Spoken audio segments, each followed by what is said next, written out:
minutes and just saw that I wasn't actually live. I had already showed the ingredients that we'll be dealing with today. We have some, we have our milk. I'm going to add a little half and half, heavy whipping cream. We have our baking powder. You'll need a grater so that you can grate your frozen butter. We have some rapid yeast because we're going to add that today. It's a new recipe that I'm trying with you, Curvies. We're going to add a pinch of Himalayan salt. What's good, Daquan Bourne? See, I told you I was going to come back and bake some biscuits, baby. And we have our sugar because I do 2 tablespoons of this. And then we're going to do 2 cups of flour. So it's super simple recipe. And we're going to cook. And I'm going to pop these in the oven. Now, I was just saying that I'm adding some rapid active yeast because I don't know if you're familiar with your rolls and your biscuits from your grandma, but like buttermilk biscuits are traditionally very dense and, light and fluffy when you eat them at first, but they dry dense, right? But if you have those yeast, like Parker House rolls type of dough, that comes from yeast. So I was going to combine the two and see what happens. Okay. Let me grab the honey because that is the secret ingredient in here.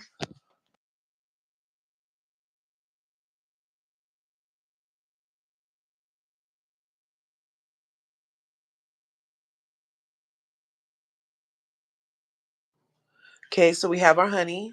What's good, 3 Lima Bean? Yes, biscuits need help. Yes, yes. So no, like these are slamming when they're good, when they're fresh.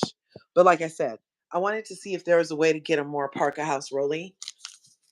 And that is definitely a biscuit, but like we're going to be combining the two today.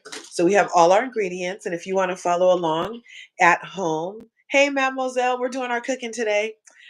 We're going to do some honey butter biscuits. And all you need to follow at home is a large bowl, a cup, a tablespoon measurer, maybe either a fork or a whisker, a grater. Those are the utensils you need. Oh, and then you need your pan. This is not going to be a big batch. So I cook these in my air fryer convection oven so I don't heat up the whole house because I'm in California and it be getting hot out here already. And mama don't want to trigger a heat flash and all that. So I'm using parchment paper on my air fryer. And depending on what the dough does today, we may do 2 batches because I've been having to really squeeze them together to get one batch done at a time. You're going to preheat your oven, whatever it is, to 375. Okay. And we're going to bake this at 375 for 12 minutes. And then I turn down the heat to like 325 and I do it for like another 10 minutes so that the inside, like I said, it's a little dense. So, to let all that butter just really saturate and get in there and really break apart so it's not too like too dense. So, um, yeah. And when people come up, I don't know if you'll be able to hear when people come up. Yeah. So, yeah, let's talk about different things. Today, I have a list. I'm organized. And if you hear any cussing in the background, it's husband playing Call of Duty. And yeah, so we might hear random cussing. Okay. Because I'm downstairs. And the way our house is set up is that the family room kitchen kind of deal. Yes, some fresh strawberries. Oh, you're on my son's vibe. Son 1 of my womb is definitely a strawberry guy. And I did make strawberry slurry like a couple batches ago on these honey butter biscuits. And he really loved it. Yep, and fresh whipped cream. I do everything like scratch. So we do have our whipped cream, and all you need to do to make your fresh whipped cream is whip this stuff. Put a little vanilla and sugar in there. You have some fresh whipped cream. So we do have that out also. Yeah, you know what I was actually thinking since it's brunchy time? I was like, damn, if I had some sausage, I would have showed y'all how to make some sausage and sausage gravy with some savory biscuits instead of like some honey butter biscuits. But even the honey butter biscuits with some good sausage gravy is very, Very tasty, the sweet and the savory. So yeah, so today we're going to talk about we're going to be talking about Kenya, because did you guys see that Kenya went live on her YouTube yesterday? And I think it's really interesting that she did go live again on her YouTube channel after everything in so long. We had all been waiting for another episode over there on the toilet. And then Brit. So many people are still asking questions about Brit. We can talk about it. Um, and now all of a sudden, everybody wants Nene back. Nene's on everybody's MVP player list. Isn't that interesting? Even Kenya on her YouTube thing yesterday, just yesterday, was saying her dream team would be Nene. Okay. Did Phaedra say her dream team includes Nene recently? Yeah, so everybody wants Nene back.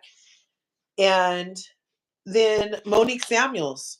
People reported that Monique Samuels is coming back to Real Housewives of Potomac. We'll talk about how we feel about that. If we feel about that. I don't have NECA's picture up here, but NECA, also from Real Housewives of Potomac, had a baby boy. Yep, a baby boy. Congratulations, a baby boy. And then, of course, I don't know if you're into Netflix and chilling anymore, if that's your thing, but these ladies right here, Taraji, Sherry, and Tiana, were in this movie called Straw by Tyler Perry. And it is a magnificent movie. I cried, I laughed. It was so good. So what had happened was my mom calls me. She calls me yesterday. She says, "Baby, did you see Straw on Netflix? It's a new Tyler Perry movie." I said, "No, but I heard about it." And she's like, "Well, what have you heard?" I said, "Well, what I've seen is that people are reacting to yet again Tyler Perry portraying Black women as other, and he must just really hate Black women to do this in the movie." And I'm like, what are they talking about, right? I'm totally expecting like Medea, right? And not that that is hate, but like I can see how somebody might be like, "Oh, you're poking fun at grandmas," right? Whatever. So he ends up making this magnificent movie about just a horrible, terrible, very bad 24-hour period in a Black woman's life, and the struggle and the emotion and the journey of humanizing that was so beautifully put that I was like, whoa. And so my mom, she calls me, she says, "Did you see it?" I said, "No." She said, "You need to turn it on right now." So that was part of why I didn't come back live yesterday, is because me and mom ended up, I did end up turning it on because I still listen to my mom, so my days might be long, right? So I turned it on, and it was so good. Even though she had watched it the night before, Mama Curves watched it again with me on FaceTime. You know, do you do that with your people? Like, if you don't want to watch a movie alone, then you watch it like on your devices together, but you're not saying anything until, oh my gosh. She's like, "What part are you too?" So then we had to match minutes so that we could exactly watch exactly the same time. It was so good. The tears were streaming down my face. And then all of a sudden I would bust out laughing, and then I'd get really angry, and then tears would be streaming down my face again. I was like,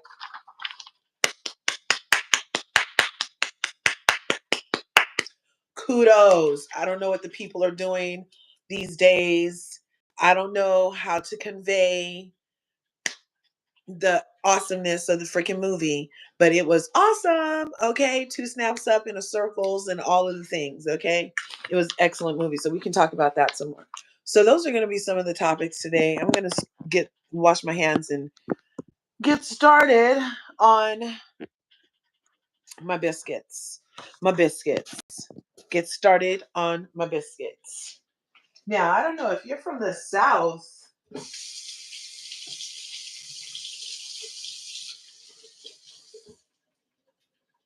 You might fancy yourself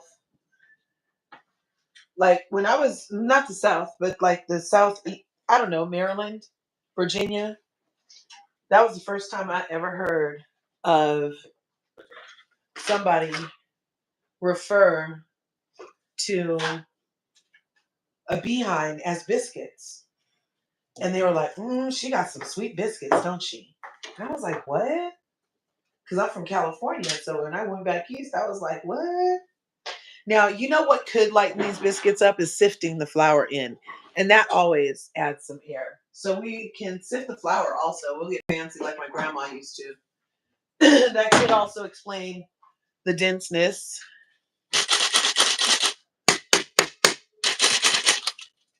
That could get your fancy sifter. Remember these?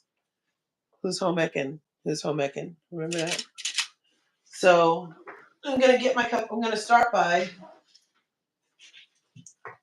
I can come all the way over here on my side of the table like this. Okay. I can't see comments or anything.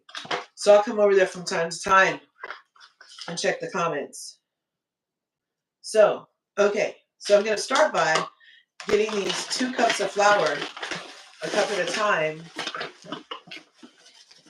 And I'm just shaking that off and putting it right in the sifter. And then we're going to sift this flour. Now I'm just using a medium-sized bowl because I was using my super big bowl. And it was like kind of a lot of bowl left.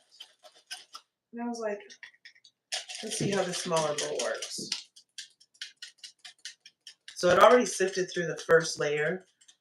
And then I'm just going to bang the rest through. Now, because I'm adding all of these products together, I'm going to go ahead and in this next cup of flour, I'm going to add the baking powder and those 2 tablespoons of sugar. Okay, so yeah, so let's start with Kenya. She went live yesterday, you guys. She went live yesterday after, have to put this down very gently or else I'll get some of the flour out. And I have my tablespoon thing. I'm going to put this right in here with that. Then I'm going to grab this baking powder. Now, baking powder is a rising agent too, but we're going to also still put our yeast in. But I'm not going to put the yeast because it's very grainy. I'm not going to break it up and put it through here. And did you know that your yeast is a living organism? And that if you put too much heat on it, it can kill it. So you don't want to, when you do have to activate yeast, you don't want to overheat the water. But today, can you guys hear me okay? Today we're going to just use rapid yeast. So that's incorporated grape. I'm going to grab this yeast. Now the only thing I didn't put in there was our pinch of salt. This has 2 1/4 teaspoons. Ooh, I spilled some.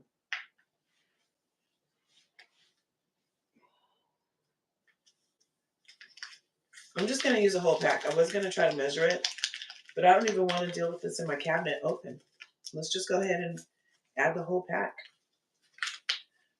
Because it says just add it to your dry as you normally would.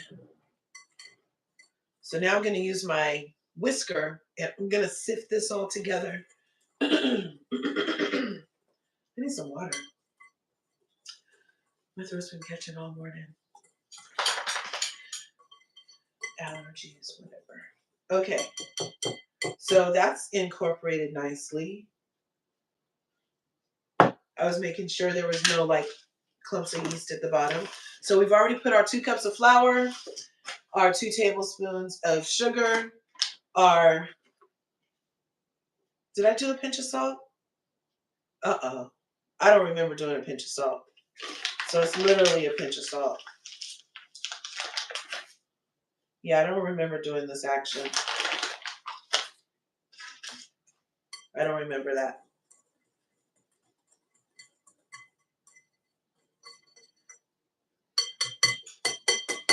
Okay, so now that's all incorporated. Now,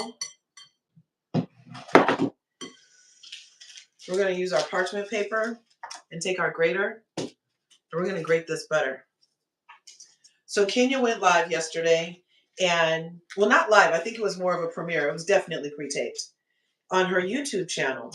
And I was thinking, she does a lot of stuff, you guys. She had a grand opening on the show several times, and then she finally ended the season with the grand closing when she showed the revenge Kern of Arando that turned out not to be Brit, but because she assigned Brit's identity to it, it became Brit's in the public purview, and then she got treated like everybody thought she was in that video or image that Kenya and everybody told her it was. So I don't know why everybody's still on Brit's butt. Okay. You know what I forgot? A butter knife. A butter knife, really.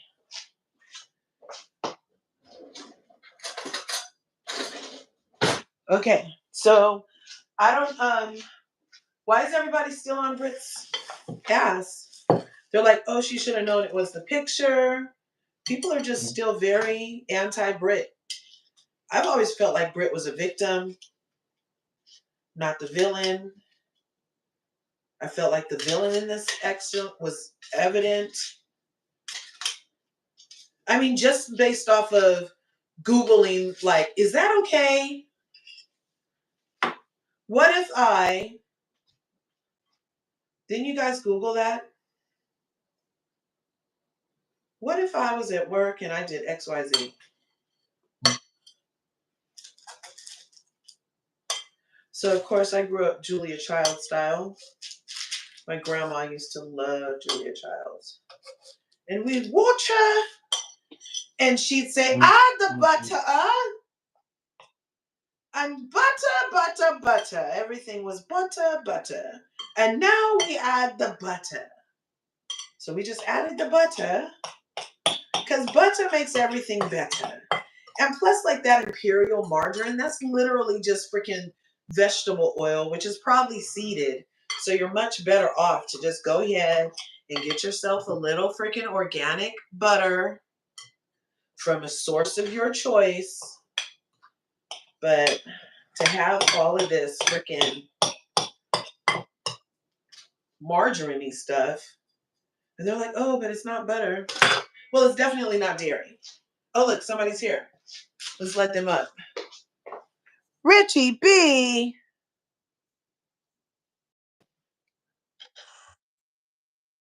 Hey, LRGA! Uh-oh, I can't hear you. Hi. Okay. Girl, I'm not camera ready, but I said, let me come on here with LRGA. I think he has the little blush, unless you letting your Indian pop out today. You have lip tint on here, and look, we both have on our Danas. Get some Marcella wine so I can make chicken Marcella tonight. Yeah. And some shallots. I need some shallots. I should go get some wine. Coco Vin. That's what I like. But Marcella would be delicious. The boys love chicken Marcella. I should. So now I'm just combining the butter with the flour. And I really try to just have butter all over the flour. It's not going to totally incorporate, but it you want to get as close to crumbly as possible without overworking your flour, you know? So we're making honey butter biscuits. And we already added all of our dry ingredients. And today we're doing something different. It's the first time that I'm adding rapid yeast to my biscuit recipe. Because you know how like rolls come out different than biscuits? So I'm combining the two. I'm making a biscuit roll. Me too. So I'm just incorporating this. I'm going to do a couple more squeezes. And then we're going to add 3/4 liquid. And you know what I need? You know what, LRGA? I meant to join on my other phone. I'm gonna leave and come back on my other phone. Yeah, no worries. Okay. Okay, peace. So I'm going to go ahead and add milk and heavy whipping cream to this because I really like the texture when I added the whipping cream. It got like this richness to it that was like one of those decadent scones. So even though this is a cup measuring, I'm going to eyeball 3/4. Okay, which looks about like that. Okay, and then I'm going to pour this in here. Now, you know what I could have done? You can always make your homemade buttermilk too. I could have totally buttermilked this and that would have gave it, ooh, a crunchiness that would be beyond. It almost come out like buttermilk donuts. So now I'm just going to incorporate this using the whisk. And I'm just trying to get as much flour wet as possible. Again, it doesn't seem like it's all going to get wet. If you feel like it is too wet after everything, then just add a little more flour. If you feel like it's too dry, add a little more milk, but in tinges, not like full on cups or anything, you know? So yeah, I'm not mad that Kenya went immediately to her channel, but didn't she promise us like she was going to be going live a lot after everything happened and we didn't get any other activity on her channel or from her really? Like she was just being quiet, having on an invisible suit. But it didn't save her from this lawsuit. What do you think the chances that Bravo will be working with Kenya again since she's the reason they just got sued for $20 million? I mean, and if they are, then they definitely need to free Nene. Speaking of which, I was expecting Team Twirl. Here, I'm going to show this to you. I was expecting Team Twirl. So once you incorporate it, it's not going to be totally incorporated. See how it's kind of crumbly? But now I'm going to like kind of work it together without overworking the flour because we don't want to make them too dense. But this is exactly how you want it to look. This is exactly. Okay. And I'm not even going to put it on my board because I find like when I put it on my board, I really work it too much. So I'm just going to put it back and forth in this bowl.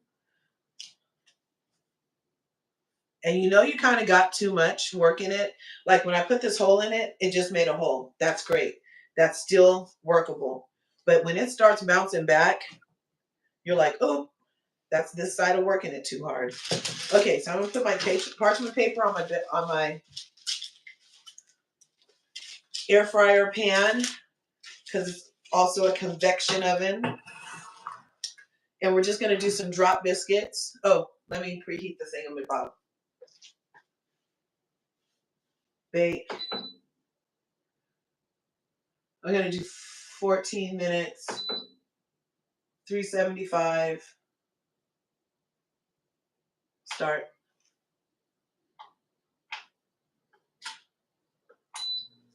Make sure the rack is on the bottom if you're using an air fryer or convection oven like this.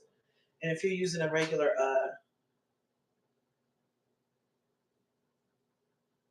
oven, then also still use your center thing. I don't want them too thick in the middle, so I'm gonna just kind of flour them and drop them. Just kind of flour them and drop them. I mean, I could press them out and roll them out. We could do that. Let's see what happens. So for that, we're gonna flour our board. Just with a little flour. I think we will today.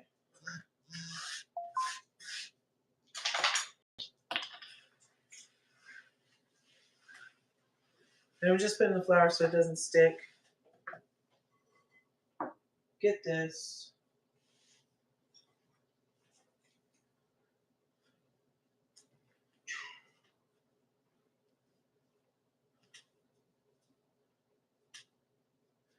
Okay.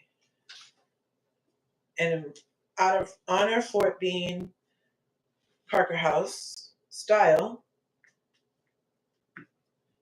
so I just did like a 1/4 inch on this thickness. Hope it's not overworked. Now we're getting the cutting thing.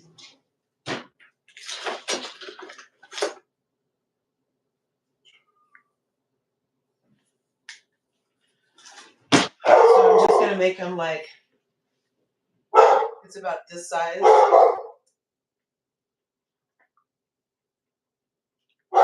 And I'm gonna punch them. Since I added yeast, that's why I'm doing it this way.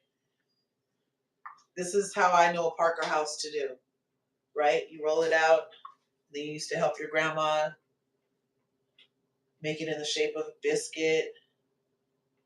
And then you take the scraps and you used to make cinnamon rolls, arugula. Oh, that feels kind of thick. We'll see what happens. We'll see what happens. And then we're just gonna bake these like normal.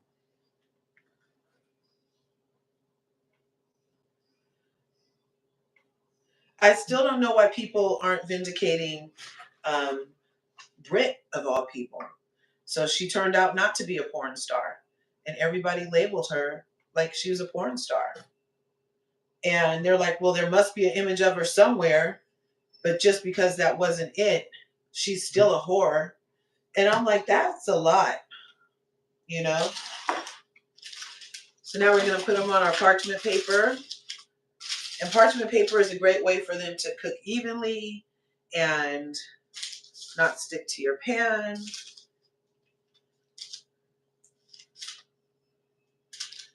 And how many did we get? See, I always get more than the room on here. So I'm just going to insert them here. 1, 2, 3, 4, 5, 6, 7, 8, 9, 10, 11. We got 12, 13. We got like a baker's dozen out of here. And I'm just going to put these pieces all over as pieces, you know? Let them just bake like that. And it looks like our air fryer is just about done. See how quick that was, you guys? Can make biscuits for your family in no time flat. Better than Popeyes. Okay? Better than Popeyes. So yeah, what do you guys think? Hey, Palaver. Hey, Carrie, thanks for coming through. Hey, Shelbs. Yeah. So hey, Bonita Howard. We just made some biscuits, and we added some active rapid yeast because I want to see if it'll matter on the density. So we're getting ready to take our made biscuits and pop them in the oven on 375 for 12 minutes or so. And then I turn it down. Okay, so again, all we needed was 2 cups of flour, 2 tablespoons of sugar, 1 tablespoon of baking powder, a pinch of salt, a stick of butter, frozen or Richie's back, a stick of butter. Awesome. A tablespoon of baking powder, frozen or super cold. That's great. I use a grater. Grate it there. You kind of flour all of the butter. That's what I call it. You try to mix it.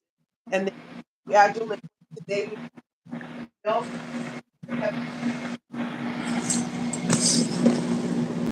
Because heavy whipping is really going to kick it up a notch. And then we combine everything, didn't overwork the flour, press it out, cut out circles, and start letting it bake. So, Richie B has a in these streets, you guys. What'd you say? Freaking thoughts on, like, did you see Kenya went live? Well, she did. She dropped another video. I heard she went live, but I didn't watch it. I'm not really. Okay, Kenya. What is she talking about? Nothing, girl. Nothing.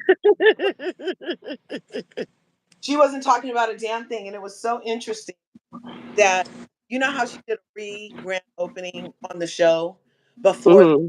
fiasco. She had several like Kenya Moore kind of launches, soft launches or whatever, and then she finally had another one. And on her YouTube channel, it's a very similar behavior where she has a YouTube channel and then restarted a YouTube channel. So now she has two. And Mm. posted on the other YouTube channel when she first had the firing and stuff with flour everywhere. She posted on the first YouTube channel when she had the firing and everything. And then she posted, so it was episode one. And then she posted episode one yesterday again. So it's just like a lot of and this So time, she has two episode ones. yeah, she didn't say nothing about the show. I think it's sad when um, and I think you take my Brit hate for Kenya love, and that's not the case at all. Right, right. But I think it's kind of sad when it's such a I mean, it was not really grace, but a fall from grace from you coming from the network and now you're on YouTube with us. The same thing for a couple other people too. Nene, yeah, and she was making. I feel like it's a harder fall for her because Nene didn't talk a crap about the ladies that went to YouTube before they got there. She just went. But for Kenya specifically to have talked all that crap about, oh look who's on YouTube, and then just it's all coming back to her now. Yeah, because like, what income does she have? Like, the shop isn't open. I don't know what the shop is. If it's open, if it's closed, it's not. Doesn't seem like it's on a good trajectory. Well, I don't hear good things about it. I don't know. Right. Um, I think Nene makes more sense. I can see Nene doing. I don't think it's pitiful. Let's see. Is it pitiful for Nene to be on? Yes and no, because Nene is such a bigger brand. People love Nene. They want to see Nene. They're still crying for Nene. So I think we'll take Nene any way we can get her. Really. But Kenya, Miss Hollywood producer, Miss, all of the things that you always brag to be. Like, you on YouTube, girl? Yes, and Okay. her views were horrible for And her. it's not even good. You're not. I didn't tune in because I didn't hear anything good about it or anything like. When certain people go online, people, oh, did you see such and such on it's like, oh, let me go see what happened. I didn't hear any of that. I didn't hear Right. anything about it. So I will not listening to that. She semi finances and said there are lots of people saying things about her finances and that it's not true. She has other sources of income. She's fine. And that she put $300,000 of her money in there. And I was like, wasn't it a half a million and then it was 400,000 and now we're down to 300,000? But before we even get to that, why are you online telling us this? Your personal Yes, finances. So yes, it really must be bothering you. You know how they say a hit dog will holler. It must be there must be a spot of soreness or contention with you that you feel like you need to come up here and address this. Of all the things, okay, so let's say you're going to do YouTube, you're going to have a show. Like, even Portia's show is a little cute. I watched one or right. two episodes. It's cute. She's doing mukbangs, whatever. She's in the studio with Dennis. There's some content there. But you're coming up here, the Kenya Moore. You talking about these rumors about how much you paid for your shop or whatever. Like, this is your content, Yeah. Kenya. And she addressed the rumors about the rent. And she's like, and I paid $300,000 in improvements. I added a whole second floor, and we had a contract with the landlord that he was supposed to pay $9,000. Um, he was supposed to pay me $79,000 back in a Really? restore. Is that all it is? And yes, and that because he didn't pay me that, if I haven't paid my rent, then take it out of that, basically, is what she was saying. And we don't know where we're at a standoff if I'm not getting my money and you're not getting. That he did say something about that. That is so ghetto and trashy. Kenya, what are you doing? Yeah, yeah, No, don't tell us that. yeah. Don't do that. Oh my God, Kenya. Ah! Isn't that hilarious? Oh man, Kenya. Oh my God, Kenya. Kenya. Kenya, Kenya, Kenya. Yes, Like, yes. as much as I don't like Brit or whatever, like, that was wrong of her to do that. I mean, I get why she wanted to do it or whatever, or just the need to like, bitch, I'm gonna get you back. Yeah, But she took it too far, and you just now you on YouTube crying about not paying your rent. Like, what is going on? You don't have anything. No shows. No, girl. Mm, mm, mm, isn't mm. that amazing? And then so for her views, you're expecting Team Twirl to finally get a taste of their queen, right? And to go support, support, support. Like I'm like, why isn't there a line of twirlers outside of the hair salon? Also, like, where's her support for real, for real? And only had 45,000 views. Nini's thing with like Nini be getting like 100,000 on like day ones. Yeah. Shit, Armand Mickens is getting more views than Kenya. People don't like Kenya. Kenya is not a nice person. I mean, she is Kenya. I feel like with the right cast, she works with the right support people. Like I was getting tired of her like coming at Portia so much way back when. I think she worked with Nene or whatever, but like people just don't like her. She's just not, a likable girl. She's not a girl's girl. She's just like weird. I don't know. Right. I have a love hate relationship with her though. Yeah, like I love that she was the first. I love her accolades in that regard. I love that I hear stories about. I have a friend that's like, oh, I've met, name him, I've met him basically, and that she's met Nene, and Nene is horrible to like wait staff and stuff like that. I But believe it. Kenya, and Kenya's lovely to everybody, and she's met Giselle, and Giselle is lovely to everybody, and she's met Cynthia, and obviously Cynthia's true to her character. She's lovely to everybody, even though a number of people who really know Cynthia say she has an edge, but we all get an edge, right? So I Right. really feeling that IRL, these ladies have a whole other character that is available, and on the show that speaks to the editing and the false narrative, I guess, that was in Brit's claim, is like it's just like not true what you guys are narrating about, you know? I'm not giving Britt anything, so you can have that conversation with yourself. Um, because I feel like Britt has come up here. I don't lead with, oh, she's such a horn. I don't really care about that. But Yeah. girl, you've wasted all of our time playing and lying and pretending to be somebody you're not. You're not housewives material. And now you're with this mess. Now this is the picture wasn't you, it was you. Uh girl, you just like wasted a whole season, really. Like I'm just like so irked by the whole thing. So I would love for you to um, exacerbate on how it was Brit who wasted a season. Because she came in, she was starting with Kenya about the hugs and stuff. She already had beef with Kenya. Hold up, I'm in a dead zone. Hold on one second. I need to close Or this back door. It might go out. Matter of fact, let me turn my Wi-Fi off because I'm about to leave the house. Hold on. okay, yeah, you have to do that, or else it spins, and you're like, why didn't you just switch? You see,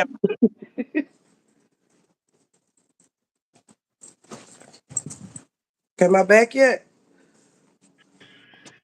Okay. I was upstairs that whole time looking for my eye drops. I left them in the kitchen. But anyway, I felt like she came onto this show. She already had beef with Kenya through via Ming Lee and Rick Ross. or whatever, that whole thing, she had an attitude with Kenya. She kept asking about the hugs. That was weird. Like, girl, I don't know you.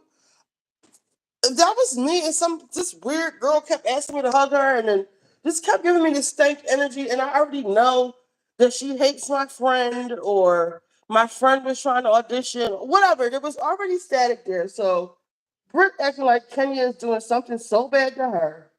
She wasn't even being mean. Like, Kenya is a messy, mean girl. Kenya wasn't even giving her that. That's what like pissed me off about her in the beginning. Like, she wanted a problem with Kenya and she got it. So, Um, what Kenya took it too could there far. possibly be, in the vein that you're speaking, could there be a world where there were other things that happened that we aren't privy to behind the scenes that could have led to Britt acting the way that she interacted with Kenya that we got to see, that wasn't shown, but we did get to see this, but we didn't get to see that. Is that a possibility? You mean like on the show, like in the like you saying like a hostile work environment? Not so much that it's specific, but like in 7 hours of a filming a situation and knowing that we only get 2 minutes and they're going to give us a most salacious 2 minutes they need to carry out whatever story they're carrying. I Feel think that in that the other 6 hours and 55 minutes that we didn't see, there was no. years. Is it raining? Hey everybody. Um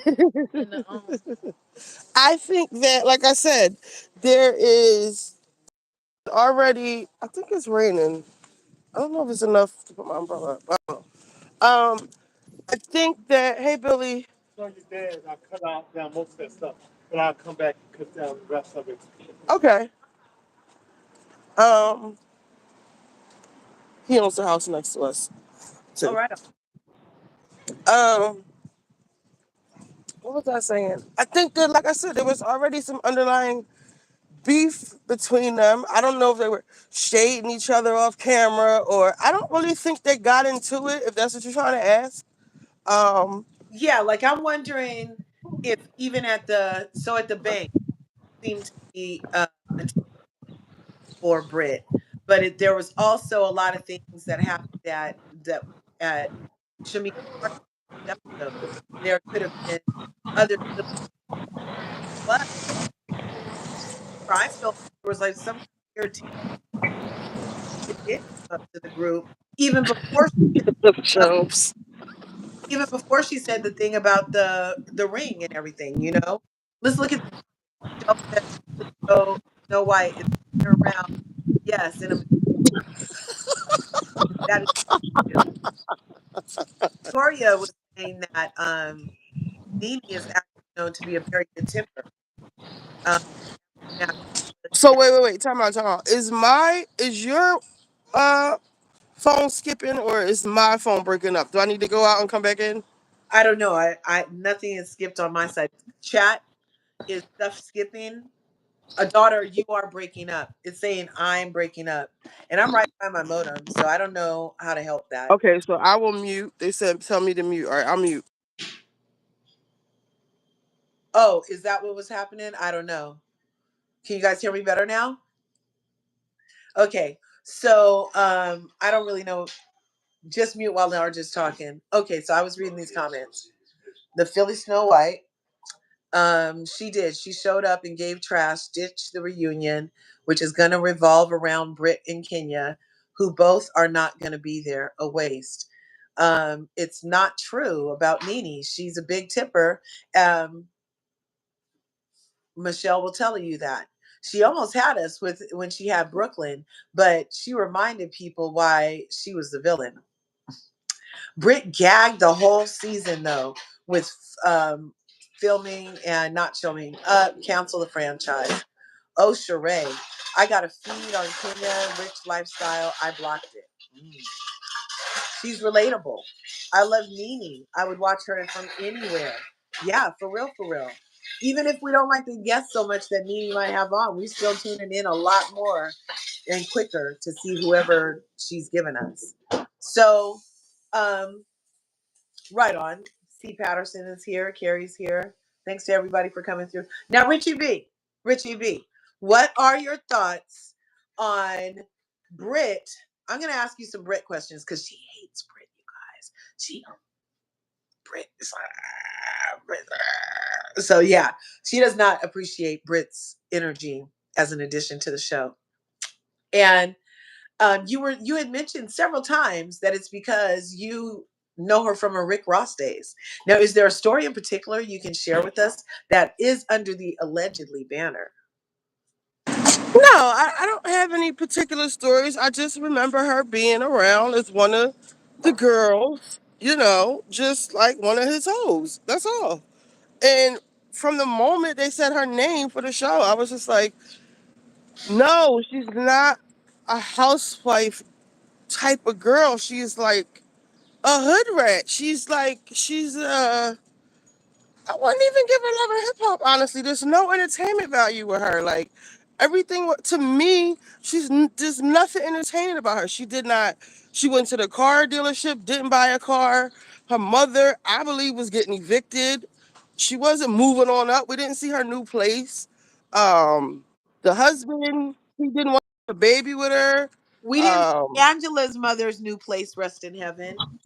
So does but that we see her mom? Angela has plenty of properties. Okay. Um, so and then like her sister, she's got this weird thing, like she's got all this drama, like this negativity with her sisters. The party at the country club, it was like you didn't want to feed the other guests. Like just nothing entertaining. What good scene did Britt even have this season?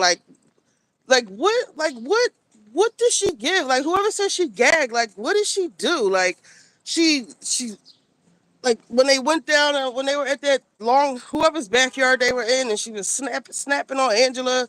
Then she snapped on somebody else too. I guess Angela again at Cynthia's barbecue. She almost ruined the barbecue, the Bailey Q.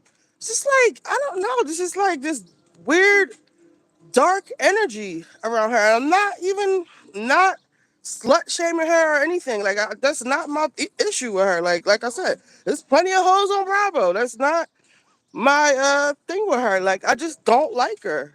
Mhm. I think she's a horrible person. There's no entertainment value, and she sucks as a housewife. She's not charming. She's not personable. She's not funny.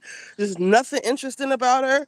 And then you wasting our time. You didn't and you just keep lying. Like first it was you were underage, but then they didn't have camera phones like when you were in high school like that. What's up, Dak? Um, hey, um, they didn't have camera phones But like they had that. cam recorders. They had cam recorders. Everybody had cam recorders. Well, the back and forth between her and Ming Lee leads me to believe that the footage came from over there with her. Um, and she does have a background of that. So, like for her to be crying and acting like she can't understand, like she's so devastated by people seeing her with a in her mouth when that's how you made your money for like a long time. So what do you mean you don't understand it? Like that was your profession. Like what are you talking about? Like it's so fake. It's so fake. Stop.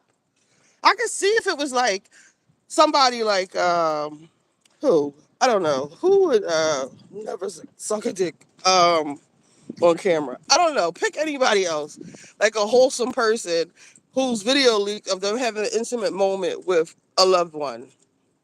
I'm trying to think of somebody. I'm I'm drawing a blank, I'm but pretty thinking if you're on a show called Housewife, you've had a dick in your mouth. no. What I'm saying is for her to be so devastated about having this, illicit photo when this is what you did for a living is crazy to me. Like, stop But it's playing not. in our faces. That's what I'm saying. Okay, I hear you. And I'm still under the impression that even in that retelling of a story, we haven't seen her tax returns to know if she's claiming to be that on a tax return. Is she a sex worker because she was Rick Ross's girlfriend? Is she a sex worker because she was in a video vixen video? And if she was a sex worker for those two reasons specifically, then by proxy, we have Portia Williams, who's definitely a sex worker. We have, you know what I'm saying? Like, and so is everybody who was in a video a sex worker, because that makes Ken a video vixen sex worker by proxy too, Oh, but because she really was a sex worker. was in videos also back in the day, and that was definitely when they had camcorders and those kids cell phones. So it's just interesting that people are still running with their truth about her instead of her truth about her, and it's based off of assumptions because of her associations. I can see, and that's why it's very important, people, to stick around the right kind of people and put yourself with the right kind of feathers, because birds and feathers, okay? Because if you hanging out with a room full of thoughts, you can't be mad when you get called a hoe, is what Richie is saying. And what I'm saying is you can be mad if you're being called a hoe after you've rebranded yourself and that shit was over 15 years ago, and then some bitch comes to your new corporate job and wants to show a dick on your forehead. That shit is wrong and should not be acceptable on any level in America to anybody, whether they're melanated or non-melanated. We should not be having this as an example of retaliatory action for anybody, because if it was 15 fucking years ago, then let that shit be where it was. I mean, nobody wants to talk about anybody else's 15 years ago anything, but now bringing up Brit and what she did 15 fucking years ago is a valid point to be able to call her a hoe in 2025 after she's completely rebranded and owned what we saw as an insurance agency and was able to put a hell of people on, and then she had to close it, and now she's on to another phase of her life. Like, it's just ridiculous the amount of unwillingness to let go of this lady's narrative that is totally attached to a time when every motherfucking body's life. There was a time, this called young, dumb, and full of cum for a reason, because you end up with dicks in a lot of places. And if everybody's going to pull out the dicks that you did things with when you were under the young, dumb, and full of cum terms of your life living, then that's not fair, because a lot of people shouldn't be anywhere then. They shouldn't be anywhere. And why only bring it up about her? She's the only one being treated like this. There are valid thoughts on this freaking cast that are not even being treated like this. Nobody's talking about the video that Portia did. The song was literally the whole the soundtrack is a bed from the having sex. And it's like nobody's bringing that up. So why is it relative to Brit and the narrative that she's been given on this show in 2025? I'll wait. So you brought up the whole thing. When I was reading Brit, I didn't say anything about her being a hoe. What time out? I wanted y'all to see our ghetto lake Crystal Lake right here. Um, you see? That's adorable. I love it. Yes, this is just Uh, like out on the street. Well, not in the street, but it's so cute, right? yes. Okay, you guys, here they are. Oh, look. And they did a nice rise. You can tell because look at this. You can see how it's split right here. See that split? That's how much, guys. See- So they like poofed up. Yeah, they poofed nice. So now I got my butter and my honey, and I'm just gonna pop in the microwave. Um, I didn't know you could make biscuits in the air fryer. yeah, you just put it I on the never made biscuits put it before. on the bake cycle. Yeah. Hold on 1 second. So I'm just getting a cup of some butter, a little coffee cup, and I pop it in the microwave.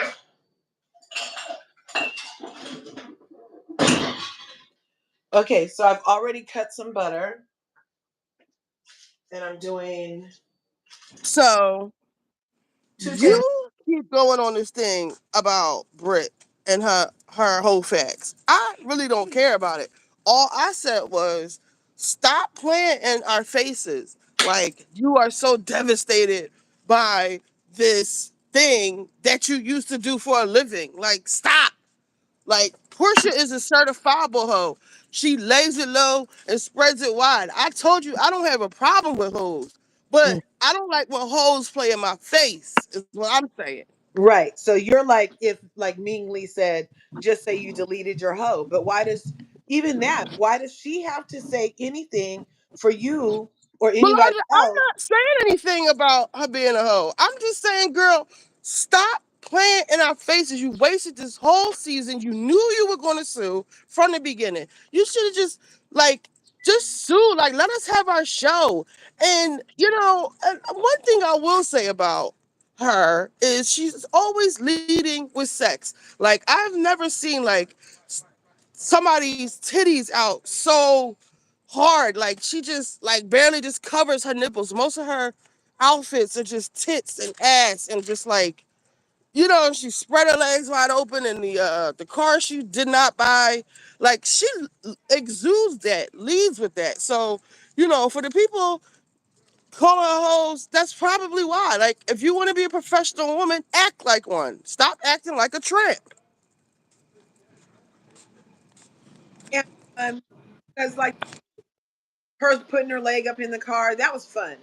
Her dressing in the clothes she dresses in is way more appropriate than Angela dressing in the clothes.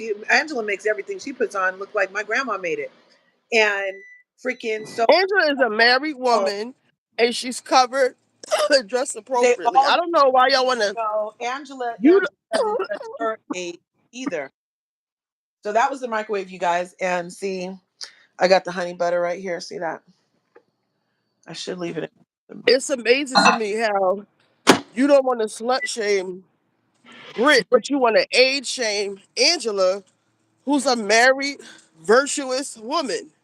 So that's like, and so you think that Angela is a married Why virgin do you why do woman? y'all want to age shame her because she's covered up or her clothes, all she needs is a new stylist. This is her first season, So why Most doesn't, people where's on that? their first season, What, they look where, a mess. Look at okay, Phaedra's makeup for her first season. Look why how should Nene I looked have her that first grace? season. Why should I have grace for Angela if I don't want to?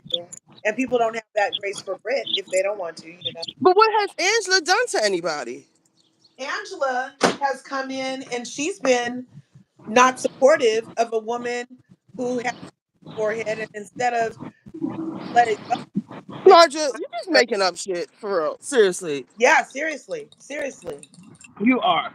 Because when they Why? had that sit That's why down, Britt harassment. called the girl stupid. She keeps talking about the man had a baby on her, which they claim he did it. So, like, this is not a girl who wants to be friends. If she said that to me, oh, like the things I would have said in return. Angela, I like the way Angela can be in an argument with somebody and be smiling the whole time and doesn't raise her voice or doesn't, she said the whole, the stretch marks on your lips. But you keep talking about what my husband did and you keep my husband's name in your mouth. And Well, you because keep at least talking about I'm that, stupid or can you see or what did she say? Are you dumb or whatever she said? but at Like least Brit. that information, at least that was said on a platform like Wendy Williams. So yeah, I'm going to talk about it. Wendy Williams said that So you we're gonna talk said about the Wendy miles on your Williams. lips too then. So That's a little nothing's off the different table. because I didn't come to you and show you that dick on my I don't forehead know why you taking up this cross for Britt Edie. Like because you just I didn't met her. I don't get because it. I I really if I don't.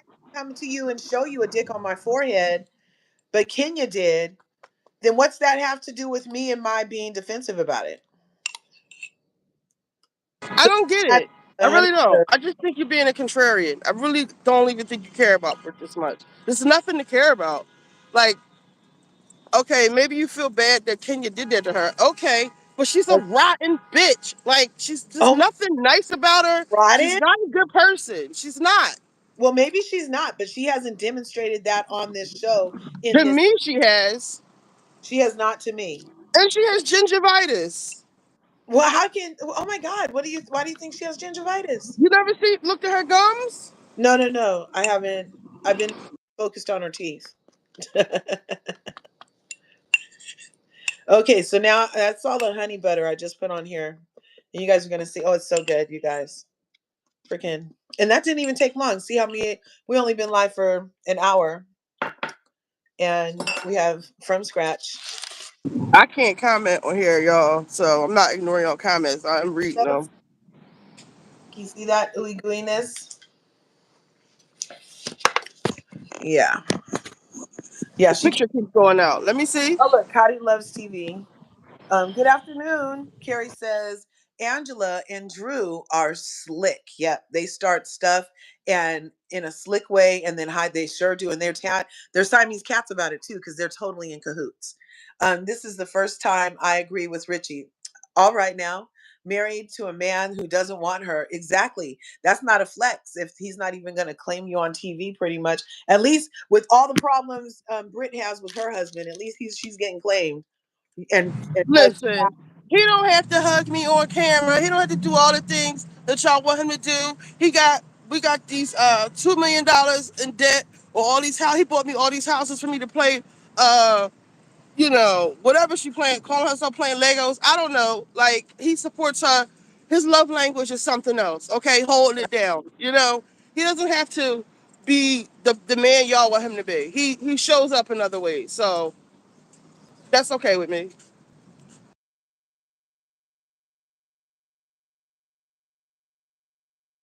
I think Yeah, Angela is a I don't. beautiful addition to the housewives. She brings the old school flavor. I don't care that y'all think she looks old or whatever. She just need a new stylist, and that trust me, that's coming. Cause Charles is not gonna have y'all talking about his wife like that, and Charles gonna get his act together next year. Whoa, too. Um, she's good with like she doesn't get like all bent out of shape like Brit. Like Brit wants to shoot people and whip them. I don't know where the whips come from, but okay, girl. Maybe as your days as a madam, and maybe that's how you kept your other hoes in line. But Madam. So now she she was a doesn't madam get too. flustered. She's cool under pressure. She will read you with a smile on her face, and her zingers are deadly. And I thank Charles for that because steel sharpens steel. So he's a New York ninja, and and it's like Philly ninjas. They just different. Like they're not all lovey dovey. Baby, come here like that. Like you got to box a little with them. And I like it. I love it. I love it. I love Angela. Yeah. Keep Well, I her. love a good wrestling man. I do love a good wrestling man. So, yeah, it's all good. However, it does look very Kelsey Grammer. I don't know what that was. I think somebody with the paperboy across the street. There are these dumpsters, and I think people. I don't know if the employees be hiding stuff over there because I be seeing like cases of like pet food and stuff over there. I think they be like stealing stuff. I should walk over there and go see. Cause this man, he's like in the dumpster. I think that was the top of the dumpster closing. Oh my But I God. mind my business. No, no, no. Take us over there with you. Go. No. No, cause he go over there. I'm minding my. That's how you get hurt in Philly. You got to mind your business here. When he leaves, I'm gonna go look over there. Look, Toria said send Angela to New York with the other old lady. Well, they could build a whole cast around Angela in New York. Make it a black franchise in New York. I'm okay with that because right here, she doesn't have anybody to work off of. Child, I feel Thank like this. Hold on. from Excuse me, where's the Marcelo wine? Thank you. Oh, is this well, going to give you who a got copyright? DJ is Eve, and she's awesome. Eve is awesome, and she used to run with Stevie J, and she's not a thought.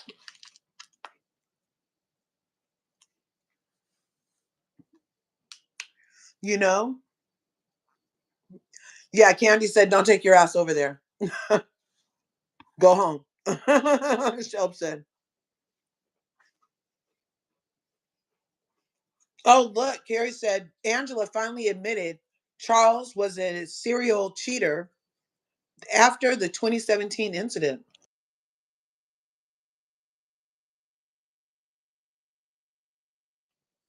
Mademoiselle says, I love Charles and Angela. I think they are fine. Does anybody know anything about Chicken Marcella? Yeah, So they have let's. this big one. It's really big, but it's only $15. But is this the same thing? Uh, Well, I guess I could use a smaller bottle. I yeah, don't need this much. I'll also never use all of wanted that. Look, are you drinking it? No, I'm using it for the chicken marsala. Will you get a copyright with this song playing in the background? I'm gonna put this on mute. I don't know. You guys, these biscuit crumbs are so good. The kids are gonna be so happy. Now I'm gonna make them some bacon to go with these and some potatoes. It's very starch and carbs. I know you guys, but hey, the boys love it. They love it. Yeah, I think that one. Yeah, that one. Yeah. Look, I'm just telling her. Yeah, she can't hear us.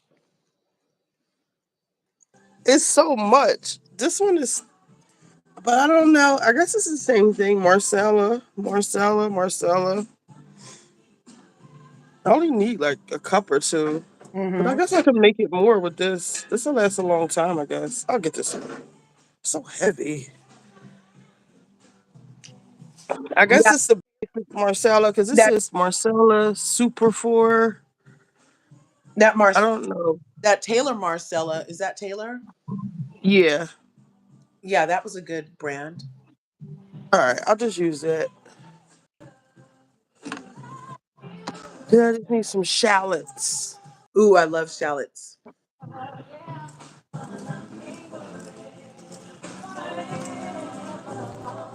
Oh, what song Do is you that? know if that's good for chicken Marsala?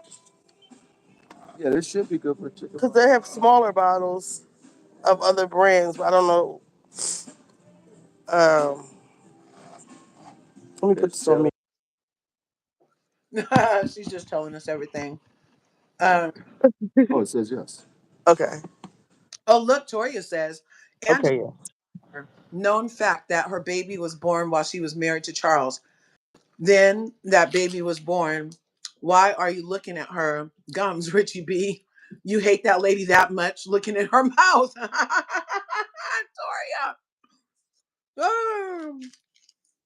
Like I didn't notice her gums on I thought she had pretty big teeth. You know, her teeth looked like they had the white treatment. I didn't never notice her gums. Uh-uh. Look, the judge knows they's married. That's what Patterson says. He's just selling it. They having a cooking wine in the store. Yep. He probably hasn't had chicken Marcella. No, you don't need that much. You do not need that much to go to the grocery store and get the Marcella. You don't need the real thing. There is a cooking one. Oh, it's too late. I just bought it. No, you Okay.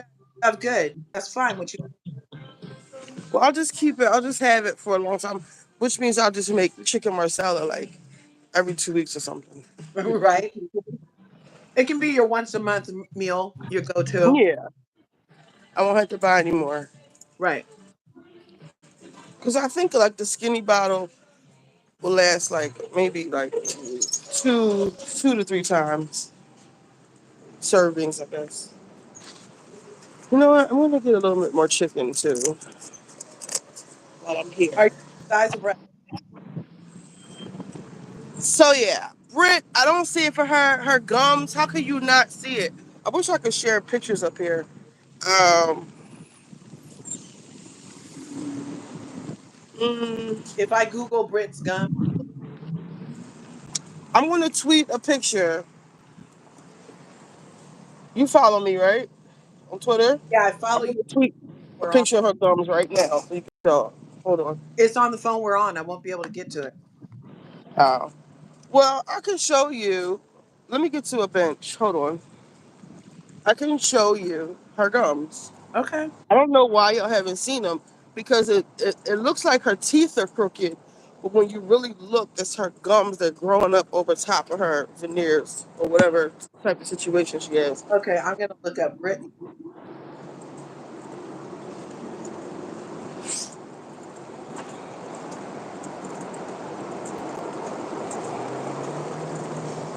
Chipotle. I used to love Chipotle, but it costs like $25 for me to get what I want.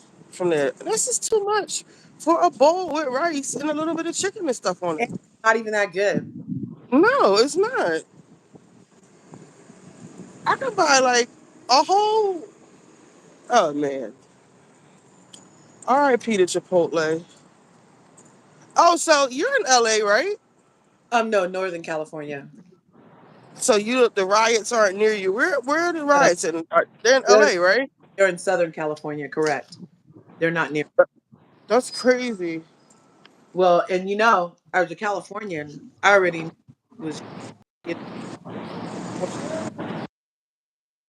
he been trying to punish California because of Newsom for a while, and he was looking for an in, and now him creating this ruckus. He just sent the National Guard over, and Well, I saw what you posted about Newsom saying that, I yeah, don't think I don't stop. know, he said like 80% or $80 billion. Their state is considered a donor state, and Yeah, it takes care of all the other little states. So he can yeah. threaten that nonsense all he wants to. So maybe they'll stop paying your bills. So like, don't play with us. I like it. I want him to follow through. I want him to follow through. You're not gonna send. How are you gonna use our money to abuse us, bitch? Like that's a lot. A lot. So you guys, I have a question.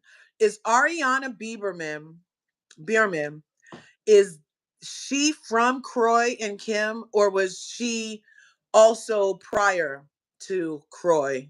How many Prior. does Kim have? She had two before she met Roy. Okay, so that was Ariel, Ariana and Ariel.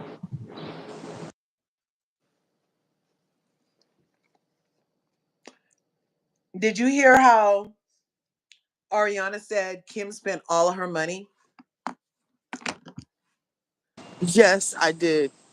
That not disbelief. And she was still asking for money for her and drinking $200 bottles of wine while begging for money from her daughter. That's crazy. That's crazy. I hate sitting on these surfaces outside. Me too. Oh my god. But hey, And I I don't know just changed my shorts. All if in New York you can wear those short skirts and right, sit let me find a picture for your y'all. legs are touching chairs in New York. It just grosses me out the thought of it. Very. Don't cook with anything you can't drink, says Lima Bean. I heard that. Ariana is the one whose daddy was, ooh, no way, a Chester. Bless her heart. She's so sweet. Bless her heart. I didn't know that. Okay. Okay. Yeah. Is that oh my god, that looks painful. Oh my god, bless her heart. That looks horrible, painful. No. This is not, I took this from the TV, okay? It's Mhm. not, I didn't do anything to this picture but zoom in. I'm gonna zoom in some more. Wow. Yeah, and all the pictures I'm seeing for her smile on my phone, very She's just like, and this is the far away picture. Because at yeah. first I thought she had crooked teeth, maybe. Uh-huh. And no, so you can see it right here. Let Uh-huh. me zoom in. It's her gums are like growing up over top of her. Wow.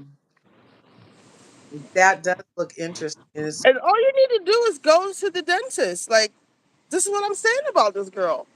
Go to the dentist and get it fixed. Why haven't you done that? I know you see it in the mirror every morning. It has to be painful when you brush your teeth. Like, just go to the. Why haven't you gotten that adjusted?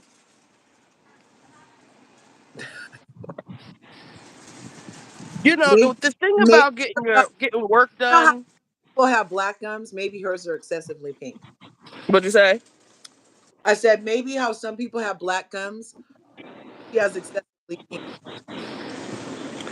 The thing about getting work done is that you have to have the money for the upkeep. You just can't get work done and that's it. You have to get it.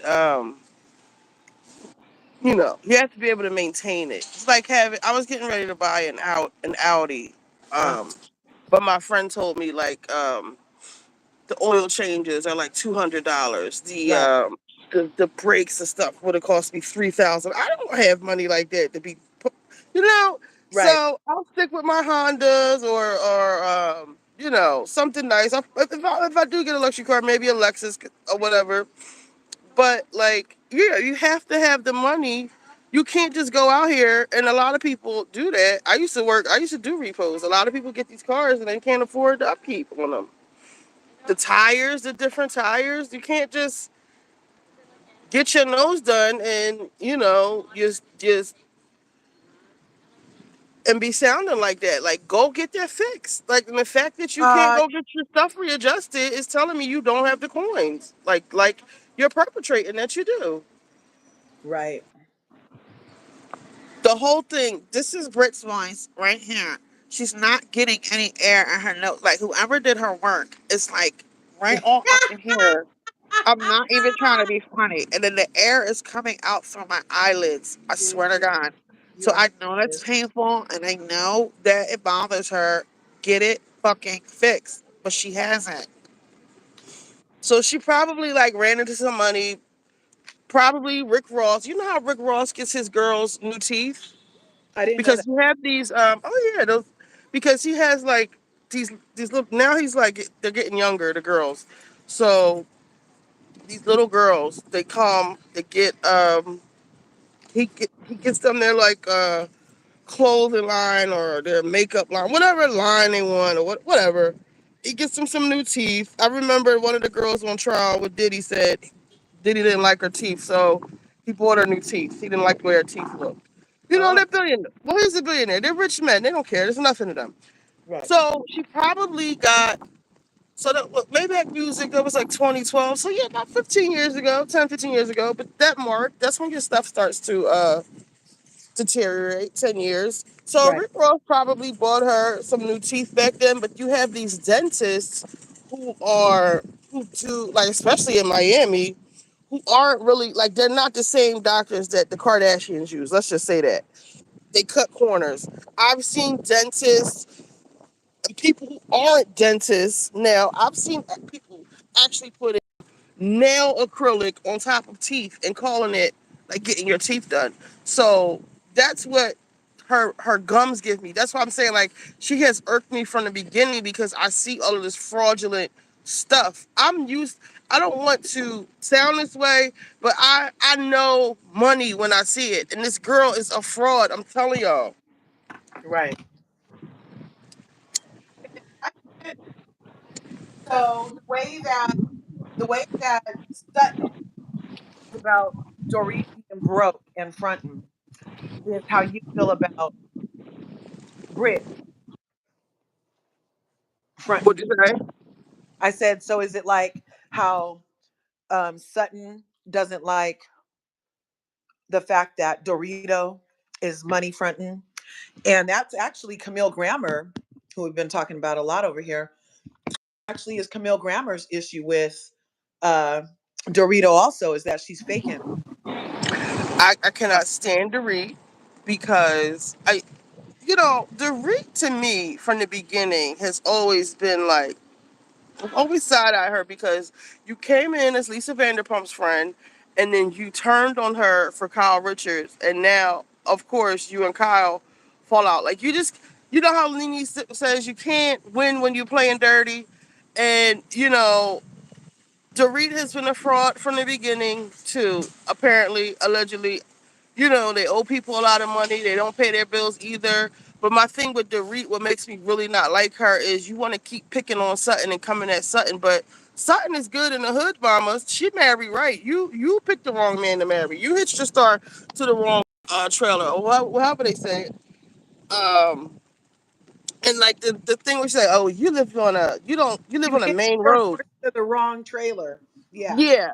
Girl, you worried about a main road and she has a whole like estate or plantation down in Georgia. Like you are facing foreclosure, which means you do not even own your things. Like, stop playing with us, Dorit. You don't even have. Oh my God, it's just so fraudulent. I just hate a fraud. So yes, I feel like the same kind of way. I don't. She doesn't. She irks me too, but not like how Brit is. Cause I don't know Brit. She just got here and she came off just all the way just wrong. Like you are up here fronting your ass off, and you got this stank attitude, and you ran Kenya off the show. It's just like zeros across the board for me with Brit. Okay. Now, Dorit, she used to So be a good fashion girl. She used to be good TV. You know, understood the assignment, but it is going all the way left, and I'm not here for it. is there a world where Kenya ran her off the show, or is everything Brit's fault? Wait, what'd you say? Is there a world where Kenya ran herself off the show, like the call was coming from inside her house, or is everything Brit's fault? I'm not gonna blame Brit for Kenya's actions. Kenya did that to herself. But what like, the way you came at Kenya for no reason, like I will never forgive her for that. I won't. I'm not, and I won't. And Kenya, I'm mad at Kenya too for doing that, for playing yourself. Kenya, congratulations. You played yourself. Like you really played yourself. And now you sitting on YouTube looking stupid because you always take shit too far. You always, always, always.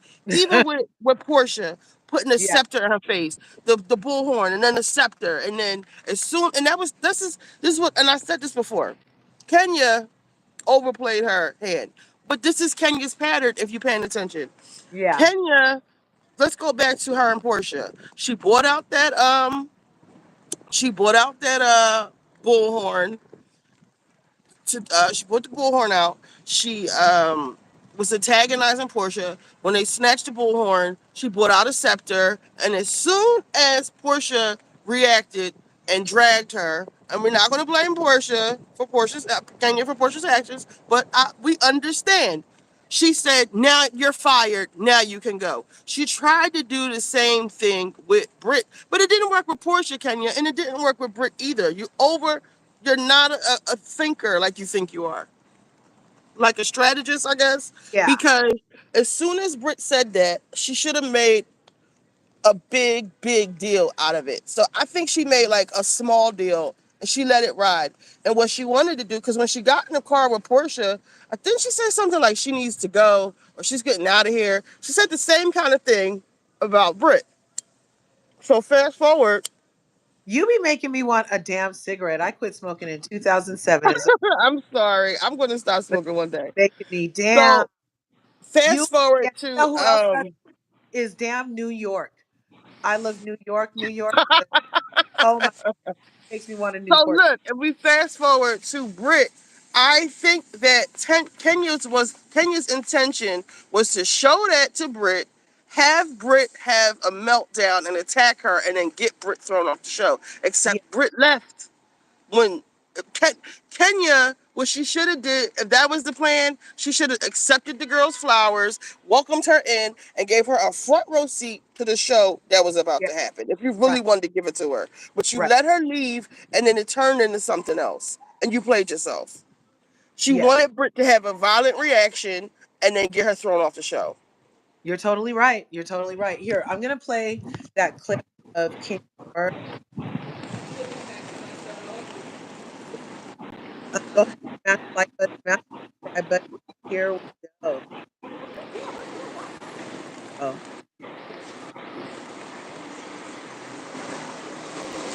Bon appetit Italian. Let me look it up. so wait, what's the catch? That's what most people ask when they hear Kenmore is weird. Hear it okay? However, this these A little bit. are Let me reporting, mute my phone. oh, it looks abandoned, no one's coming in, we're not doing this. I just have one okay, question. Toria, thanks for coming. Why do you care? Is it your money? I spent the $300,000 to open this place, not you. So these trolls. Is it me? Or did she not say before it was like $500,000? Then I heard 400,000. She spent all of Brooklyn's college money, and now it's down to 300,000. She just said, you guys.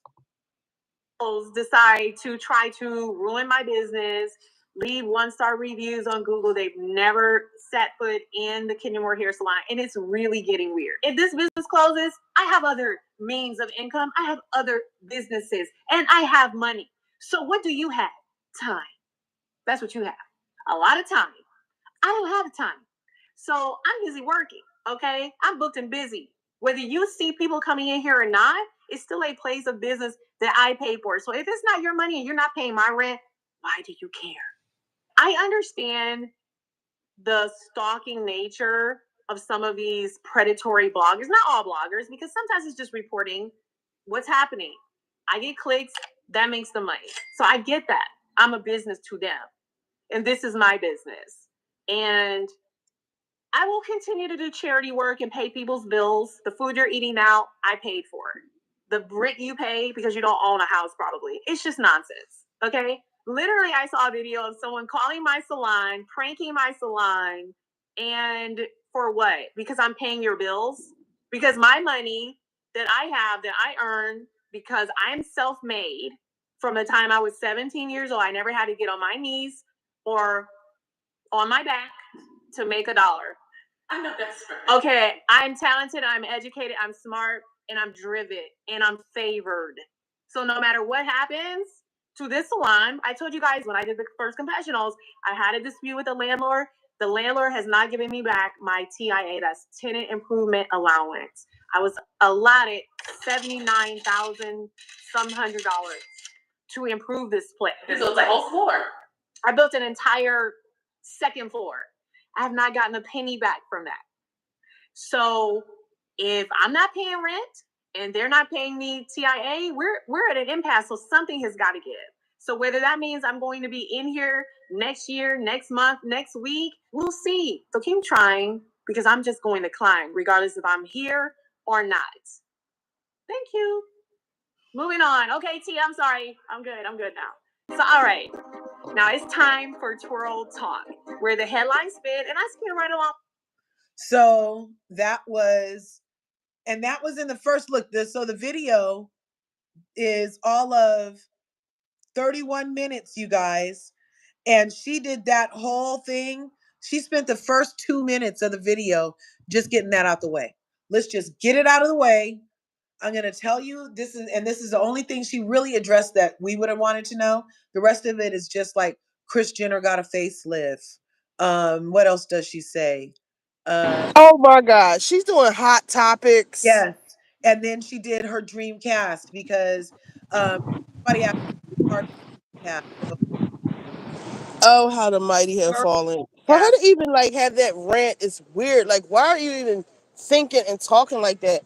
Like, get your life, Kenya. You're still taking shots about you're self-made, but you're crying. Your salon isn't even open, or whatever your issue with your salon is. Like, you don't even have another like show to go on. You don't have nobody wants to be bothered with you. You have to do YouTube. But she said she's booked and busy, Richie. She says she's doing booked. What? Exactly. It's really I can't take her. That's what I mean. Like, I can't. I guess they tired. I guess Bravo tired of her ass too. Oh yeah, and this 20 million is not going to get anybody graces of the network again. This is definitely liability. Bravo only likes their $20 million liability attached to grandmother burn victim. They don't want Brit is not getting $20 million. Maybe she should get 250,000. she could get, I don't know. We'll see how much she gets. They never tell us. They never come back and tell us how much they got because allegedly Nene got her settlement, and that's why she's talking nice about them again. Because they worked everything out. They sat down, they had a whole conversation, and yeah. So her whole video seems rushed because it's 31 minutes, and she has little segments. So that was, I guess, the get it out of the way. And then she has Kris Jenner and facelifting. And then she did like a Who Wore It Better with Ashley Darby and Beyonce. And then I had fast forward, I did it all on 2 times. You know, I didn't really like, you know, watch it. But I did happen to hear that first 2 minutes. And then when I realized it was only like Hot Topics stuff and whodunits for the rest of the time, I was like, oh, this is exactly like kind of like Nene's format, isn't it? Because Nene's just talking about, she has a whole end segment where all she's talking about is hot topics. Her whole thing was hot topics, like Nene's end segment. Nene's show will be an hour, and it's like the last 20 minutes might be hot topics and stuff. Yeah. Anyway, it is a very sad, sad, sad fall. Finally, she has 50,000 subscribers, though, on this particular YouTube channel. Oh, and look, remember I told you it was only to 40,000, 49,000 views? Now it's up to 73,000 views, so more people are clicking on. Let's see. Kenya Moore says, thank you so much for spending your evening twirling on YouTube. Please like, comment, and submit your juicy questions or leave constructive feedback. So she doesn't want to hear from me. Why hasn't Kenya been doing this all these years? Now, this is a talk show, fully different segments, a pure production. Good job, Kenya. Oh, Kenya is giving production. The way the video alone was more entertaining than the last couple episodes of RHOA. You can't fake influence. Kenya needs her own talk show on TV. She's better than most show hosts on television now. She's amazing. She's an icon. Wow, you didn't just create a talk show, you created a lifestyle brand. I can see Life Twirls on, the book, the speaking tour, journals, and more. This is a masterclass in branding. Bravo. She looks way better than all the Real Housewives episodes all season. Kenya Moore hair care. They treated by you, girl. You're intelligent. They're threatened by you, girl. You're intelligent. Your ability to own a room. So these are all very positive feedbacks. Good, good. I like it. And then did you see Shamia Morton went live or posted a video? I don't know if it was a full on live. No, I don't think it was a live because it was spliced. So it had segments also where she's like walking around her estate and she got Versace wallpaper put in. That was exactly the color of the current wall. So it was cream on cream, but it was kind of like, I guess, embossed or textured. And so the Versace symbol square, that kind of like hook S thing, um, was kind of like sheen. And then it was against a matte cream. And she had them going up the lawn. So they were doing that. And then she went and ate chicken wings. And her mother said she's praying for the season and for everything to go right. And yeah, so what do you think about the seating chart? Like, I was kind of blown that Phaedra got a chair before Cynthia on the seating chart, when Cynthia, I told you, she needs a voice of reason bonus because she has been, bringing us back down to earth a lot this season and has been in more episodes than Phaedra's about to be in. So how do you think they divvied that up? Like, that's crazy. If she heard me.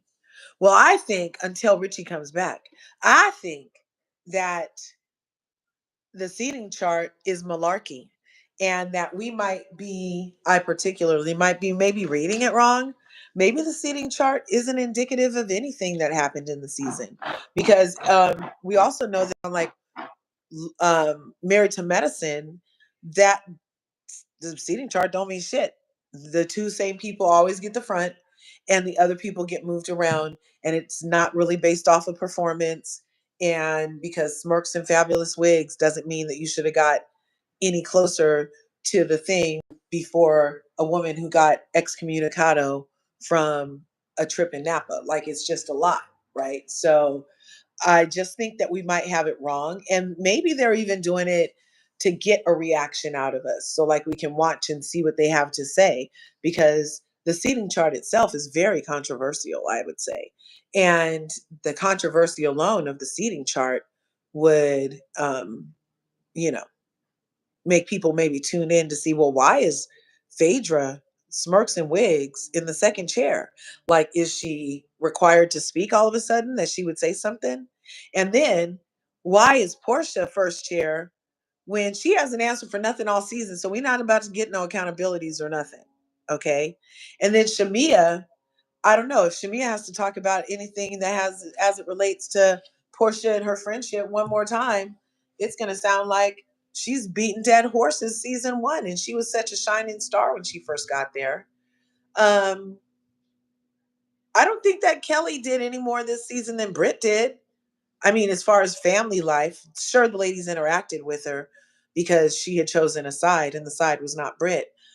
And she was included in the other group chat that didn't include Britt to find out that everybody was checking on Kenya. Remember? So Britt had already aligned herself with the cool girls. And after that whole fiasco in the uh, Grand reclosing at the spa. So I don't know. I don't really think that, her teaching her daughter how to drive, we've seen that so many times. A kid learning how to drive on one of these reality shows. So that's not even like, I'm not sure why that even got airtime. We've seen that so many times. And then fake house hunting with Angela, based off of the money problems allegedly that Kelly has. She's also being sued for rent and sued for some other stuff allegedly. I don't know. That's what the people said on the social medias. I don't know. You know? Yeah, so it's a lot. It's a lot. Let's see. Larja, did Horsha ever answer your question about unhoused? Nope. Nope. I'm gonna go back over here and see. You're right. Let's go to Portia. Portia, because I sure did ask that question. Let's see. Don't call me Portia. Let's see. Posts. Ask Portia. She has 39. Was this a question? Yeah, okay. Let's see if it's even still here. Oh, yeah, it's still there. It is still there. So the question was, how do you displace 5 minor children so you can squat in a house with only one? What does a person have to do to not care about their 5 minor stepkids so they can use a 7-bedroom house to make YouTube content? I felt like it was a valid question.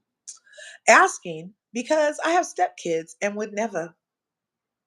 Yet I'm intrigued that a person with kids could do this.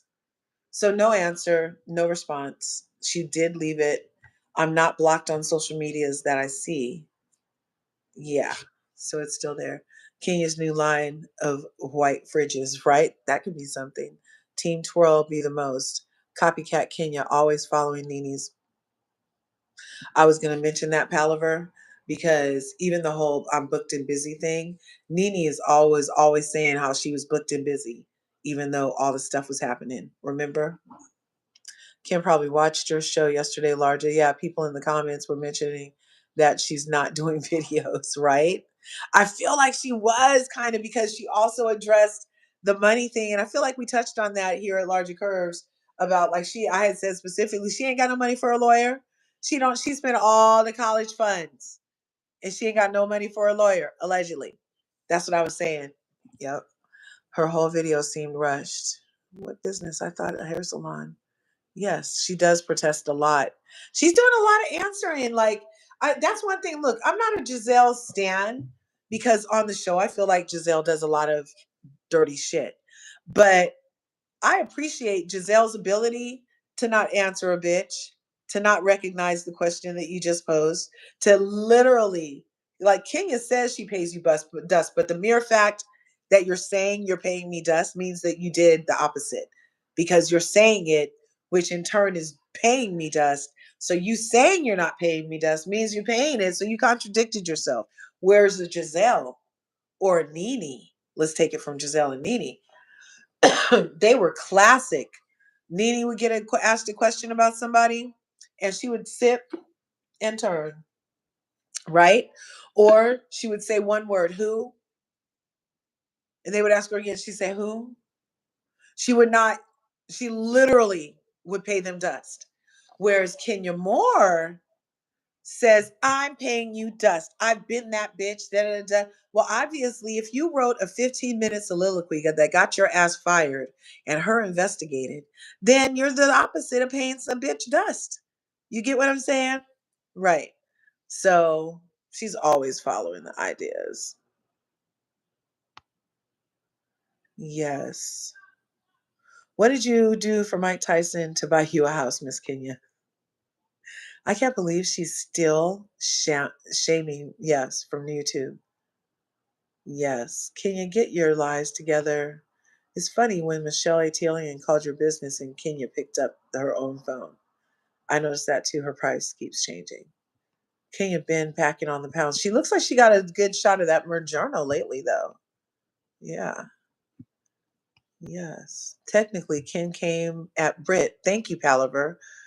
She makes a snide remark. Here comes Richie B. So Palaver, technically, Ken came at Britt.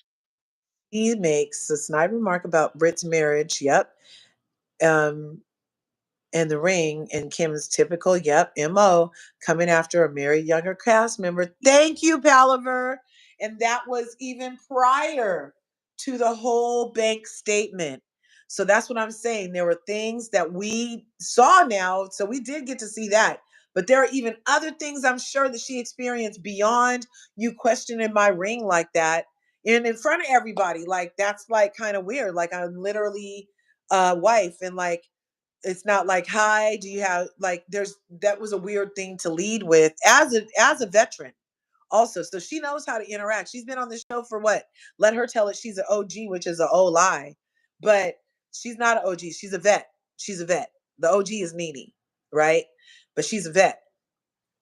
And as a vet on the show, you have an idea about how to interact with a noob on the show in a way that can either make them feel comfortable and like they're part of it, or in a way that you further ostracize that person and you don't have it for them for no apparent reason. Then they're there and they're beautiful and they wear tinier, cuter outfits than you know? And it was giving me like a lot of auntie hate towards Kenya towards Brit from Kenya.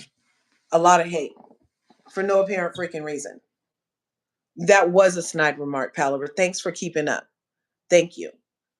She started it, and then Britt, because of that, started noticing the little differences of how you treat me, because you didn't ask near another bitch up here about any rings on her fingers, whether it was costume, real, was that an engagement, something, or nothing. You didn't do that to nobody else. So now I'm looking at you, bitch. I'm watching you.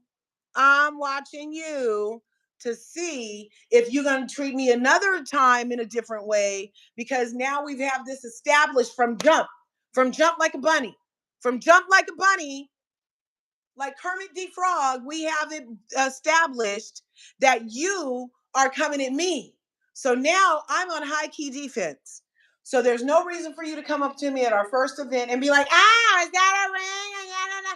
Like, hey, you don't know what my life, you don't know my story. I feel like that was an appropriate question. I'm telling you I'm married. You still acting like you don't know what a wedding ring looks like. Hey, we don't have to have a problem, but we can make it a problem. But in the meantime, I'm watching you, bitch, because now I see how you do me. You didn't have nothing weird to say to Kelly. And as from what I know, we just got here at the same time on the set at the same time. But for some reason, Kelly is, oh, you're so cute and tiny. Let me put you in my purse. And for me, I'm getting questions about my ring, which has me looking at you sideways, which is now, next time you walk up in the bank, I'm going to be like, okay, I'm just waiting.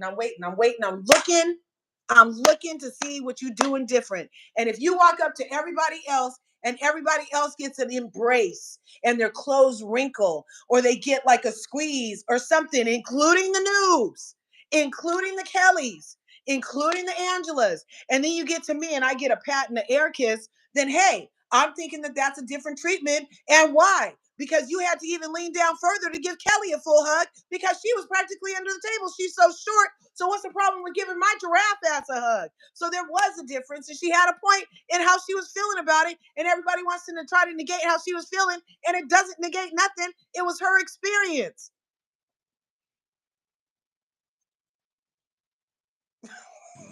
No. Absolutely not. Tell me No. why. Tell You me. get yourself all wound up for nothing. No, I don't have to hug you if I don't want to. As a matter of fact, get out of my face, little girl.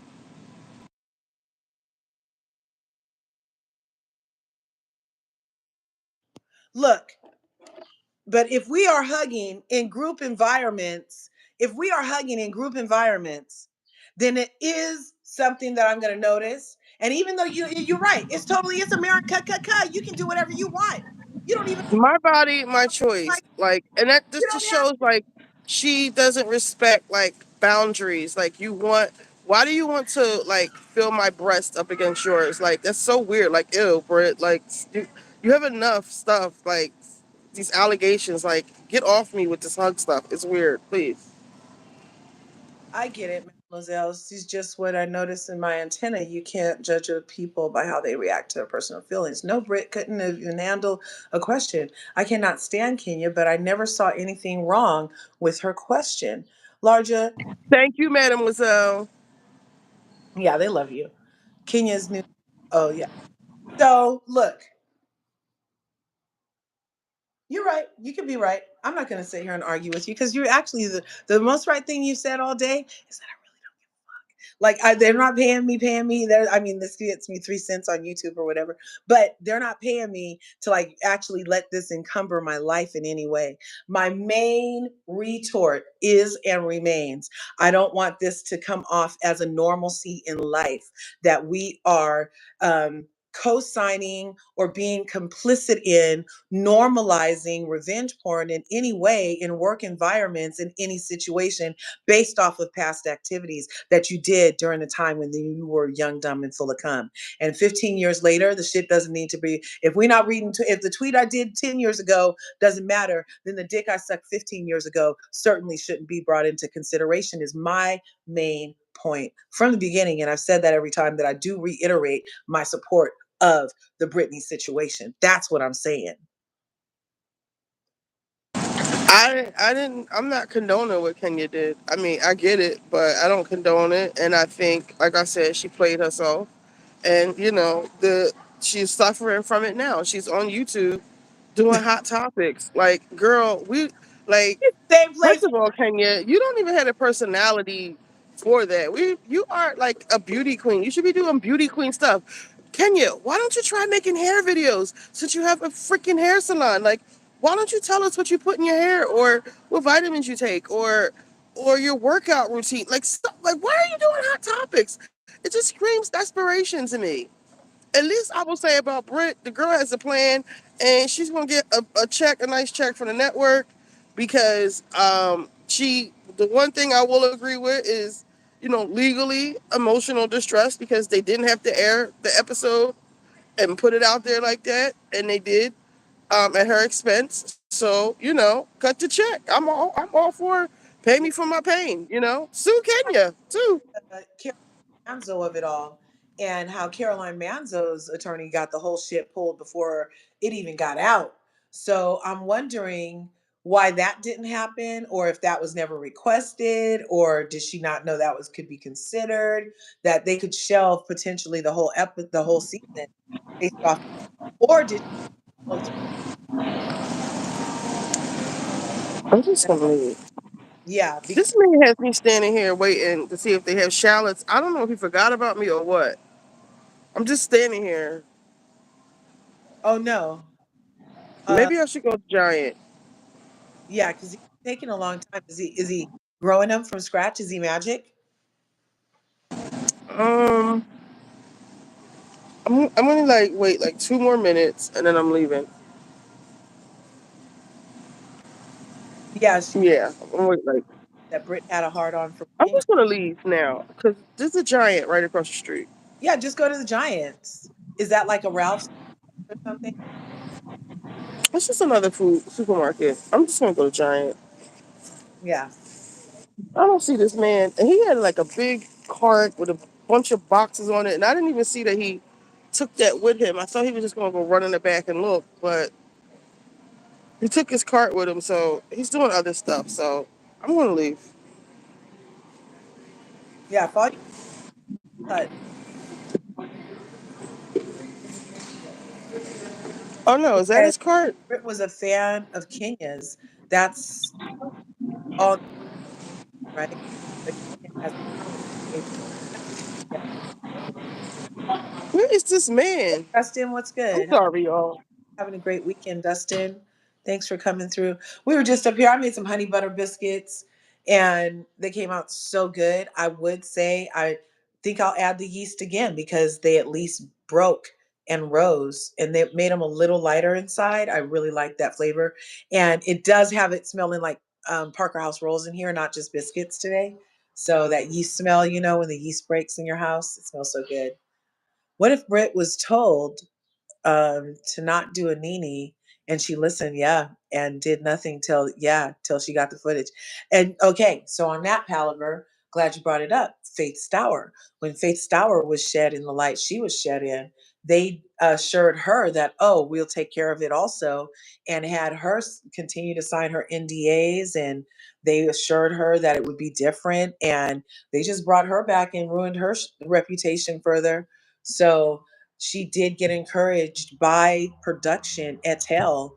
To let it go and to not pursue any justice of it. And we saw that Patrick McDonald, producer guy who quit recently, remember? He had been on Vanderpump Rules, Married to Medicine, freaking, on a lot of shows. And he was also doing porn or something. Anyway, he said Lisa Vanderpump herself called to fill out to tell him to let things go and that he didn't want to go down this road basically. So I don't know.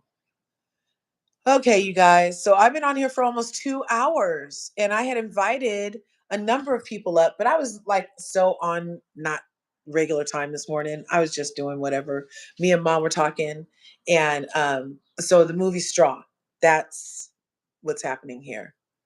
Have you guys seen Straw on Netflix? I heard about it, and I heard that it's good actually. So when I go Oh, home, I'm gonna try to watch it.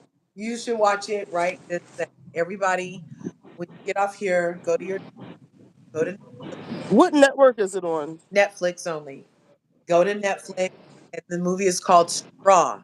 Has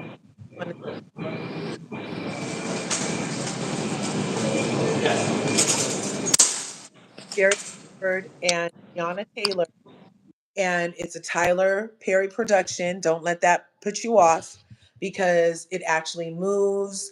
It's action, it's drama, it's suspense. Let me tell you the story. I think I told you guys a little earlier. So, my mom, Mama Curves, calls me yesterday. She says, "Baby, did you see Straw on Netflix?" I said, "No." And she said, "Oh, you have to watch it right now. Stop what you're doing and turn it on." And I was live, and I was like, "I'll do it after I'm live."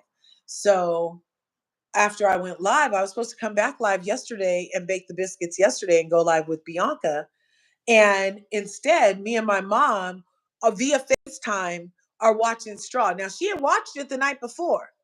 It calls me yesterday to say, "Did I see it yet?" I say no. And she rewatched it with me right then. Oh, look at those beautiful shallots. She rewatched it with me right then, you guys, and we watched it on FaceTime. Now, I love watching movies like that with people I know, with friends or whatever, because it's kind of like being in the room. So that was cute. But that's how good of a movie is that Mama Curves watched it twice in 24-hour period. Like it hadn't even been a full 24 hours, and she already rewatched it. So here I am. I'm sitting there watching it, and the movie starts, and you're thinking, "Oh, this is sweet." Taraji's really about to play the heck out of this role, and it was kind of ironic and beautiful that remember the movie that put Taraji on the map was Baby Boy, and she was living in that apartment up those stairs, and da, da, da, da. So this was actually like her. It could have been her character in Baby Boy, older. You know what I mean? At least that's what I got. I got a little like connection in that scene right there for that character aspect. And so it automatically to me kind of added weight to her character because I associated her with her previous younger character from Boys in the Hood or whatever that movie was. And anyway, that was just for me. But it was a great movie. And I feel like it really took an introspective look at the struggle of single mothers, Black single mothers, and what they have to go through, the hoops of fire they have to exist in, and the struggles that they endure just to create an environment for them and their child to survive, and how it's all on them. And Taraji P. Henson, in her acting, conveyed the energy of having nobody give a fuck about you so clearly and so powerfully that I was crying for like a good 20 minutes. The movie's a good hour and a half. I cried for at least 20 minutes of the movie. Tears just streaming down my face at relating to the utter feeling of not a motherfucker cares. Nobody gives a fuck. Nobody's coming. It's all on you. And the shit happens and it's not going to stop happening. It was just the way she played this role. I was like, damn. And then Tiana Taylor. Tiana Taylor. Oh my goodness. Not only is she gorgeous, like I love Tiana Taylor, okay? And I really love her and Aaron Pierre, that's Mufasa, together. I like them together. I feel like she really came up. And I'm hoping that he does better by her than Iman did. Anyway, so Tiana Taylor, I love her acting chops. I know this isn't her only movie that she's about to be in this summer. She's going to do something with Leonardo DiCaprio also this summer. But her role as a Black detective in this movie, who actually turned out to be a pivotal character for this character's in the movie, was magnificently and brilliantly conveyed with the connection that, I recognize myself in you. I might be who I am now, but I've been you before. And because of that, it was a beautiful collaboration of energy. Now, when we get to Sherry motherfucking Shepherd, I forgot how good she can act. I forgot Sherry Shepherd started off on like Martin and all those other kind of shows. And remember, she had those big ass titties and it looked like she was going to tip over all the time. Remember? And she always played the funny girl and stuff. Well, she can act, you guys. And she had this bob weave that was working in the movie. So anyway, Sherry Shepherd, she ends up playing a bank manager who was also pivotal in the character Taraji's character also. And it's a wow movie, and it was a movie about community and a movie about personal development and about mental health and so many things. Hey baby, your tan is tanning, babe. Your tan. Did you cut more in your hair? No. Somebody got the scissors, you guys. Somebody got the scissors, and he's been cutting his locks, and they are not. He had long locks, and now I'm like, it looks like a little afro in some places. I'm like, what is going on? Yes. Yeah, they look so good. Oh, hey, Bianca. It's realistic until the end. I wanted it to be the end to be in a realistic way. Oh, wow. Well, so what did you feel wasn't real about it? Because I feel like it ended the way that it should have ended, but then finding out that it was kind of like the Sixth Sense. I don't want to ruin it for people, but it was kind of had that Sixth Sense element in there. And I was like, bam. So then that really weighted the mental health aspect of the message, like literally, you don't know what a motherfucker's going through. I'm going to really work on being kinder all the time. Even more consciously kind, because like you really don't know what a person's going through. And she was like total evidence of that. Her character in the movies, total evidence of like, and nobody would like she was under so much trauma she couldn't communicate that, hey, can I have a minute to breathe before you, can I answer you, can I breathe before I answer you? Like she didn't have any of those moments. I don't know, I just really liked it. I liked it a lot, and I'm willing to watch it again. Yes. Let's see. She got the shallots. Kanata, look, Lima Bean. Mamere, who's usually in my house, is from Canada, and Mademoiselle, I believe, is in Canada also. So we have fellow Canadians in the Curvy crew. Palaver, the first thing, Larger, just want to know, believe the arc. So even if Brit is uncouth, the video she was young, she worked her butt off to create her new life. That's what I'm saying. Also, like, why not allow her the space to develop a new person without anchoring her to the time she had dicks on her forehead? Like, that's a lot. I mean, if everybody had to carry around their Birkin bag full of penises on their forehead, the world would be a very heavy place, and lots of pubic hairs. There would be lots of pubic hairs everywhere. So yeah, what about a redemption arc for her? And that's why I really wanted her to come back season 2, which I still have. Absolutely not. Absolutely not. Yeah, I need a redemption. She's a bad housewife. It doesn't have anything to do with D's, as you say. It has to do with her performance as a housewife. But her She's not funny. performance was She's not targeted. personable. Her, She's not charismatic. She doesn't have any money. her She can't I, throw a party. She can't shave. She doesn't have any fashion sense. Like, so just nothing there. is all, There's nothing there.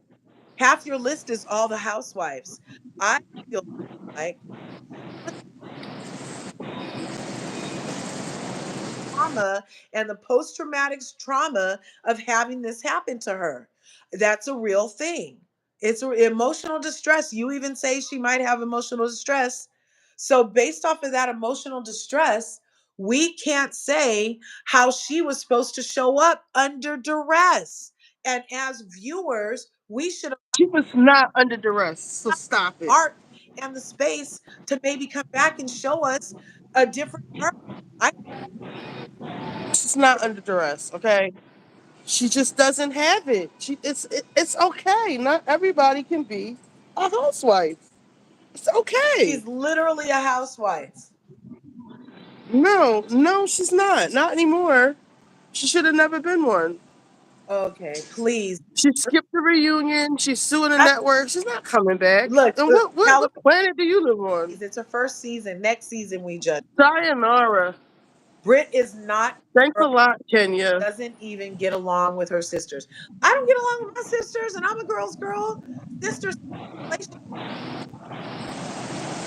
female However, relation. no. Britt No Edie has way. no. There's no. Listen, Family relationship TV. cannot We we compare. we need certain things on TV.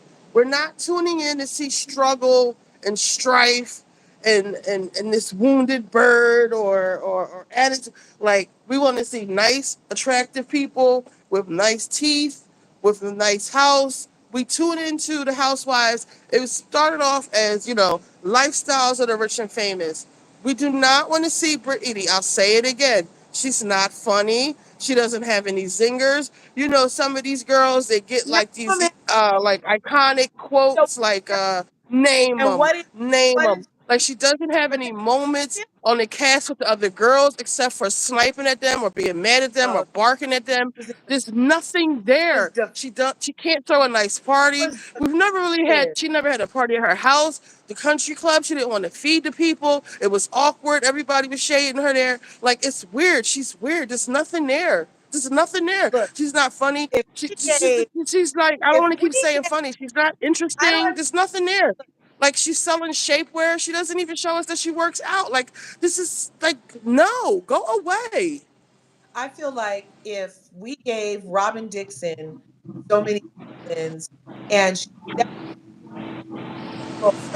gave her life. She had no fashion. She had no one liners. Her husband didn't like her ass either. And they let her bore us to death for 8 seasons or however long on Real Housewives of Potomac.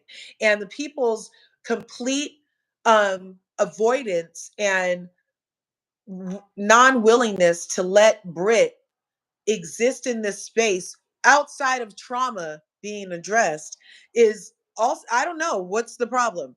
What's the problem? What is Kelly doing that's so iconic?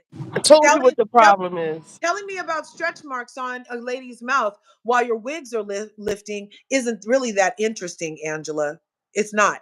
So what are you saying that these other newbies particularly and even old hags have done that is so iconic, that is the formula we've been looking for or missing on these franchises that they delivered in somehow? That Brit this year being under duress after being traumatized at work because all of that happened, After all of that happened, how is her lack of performance judged harsher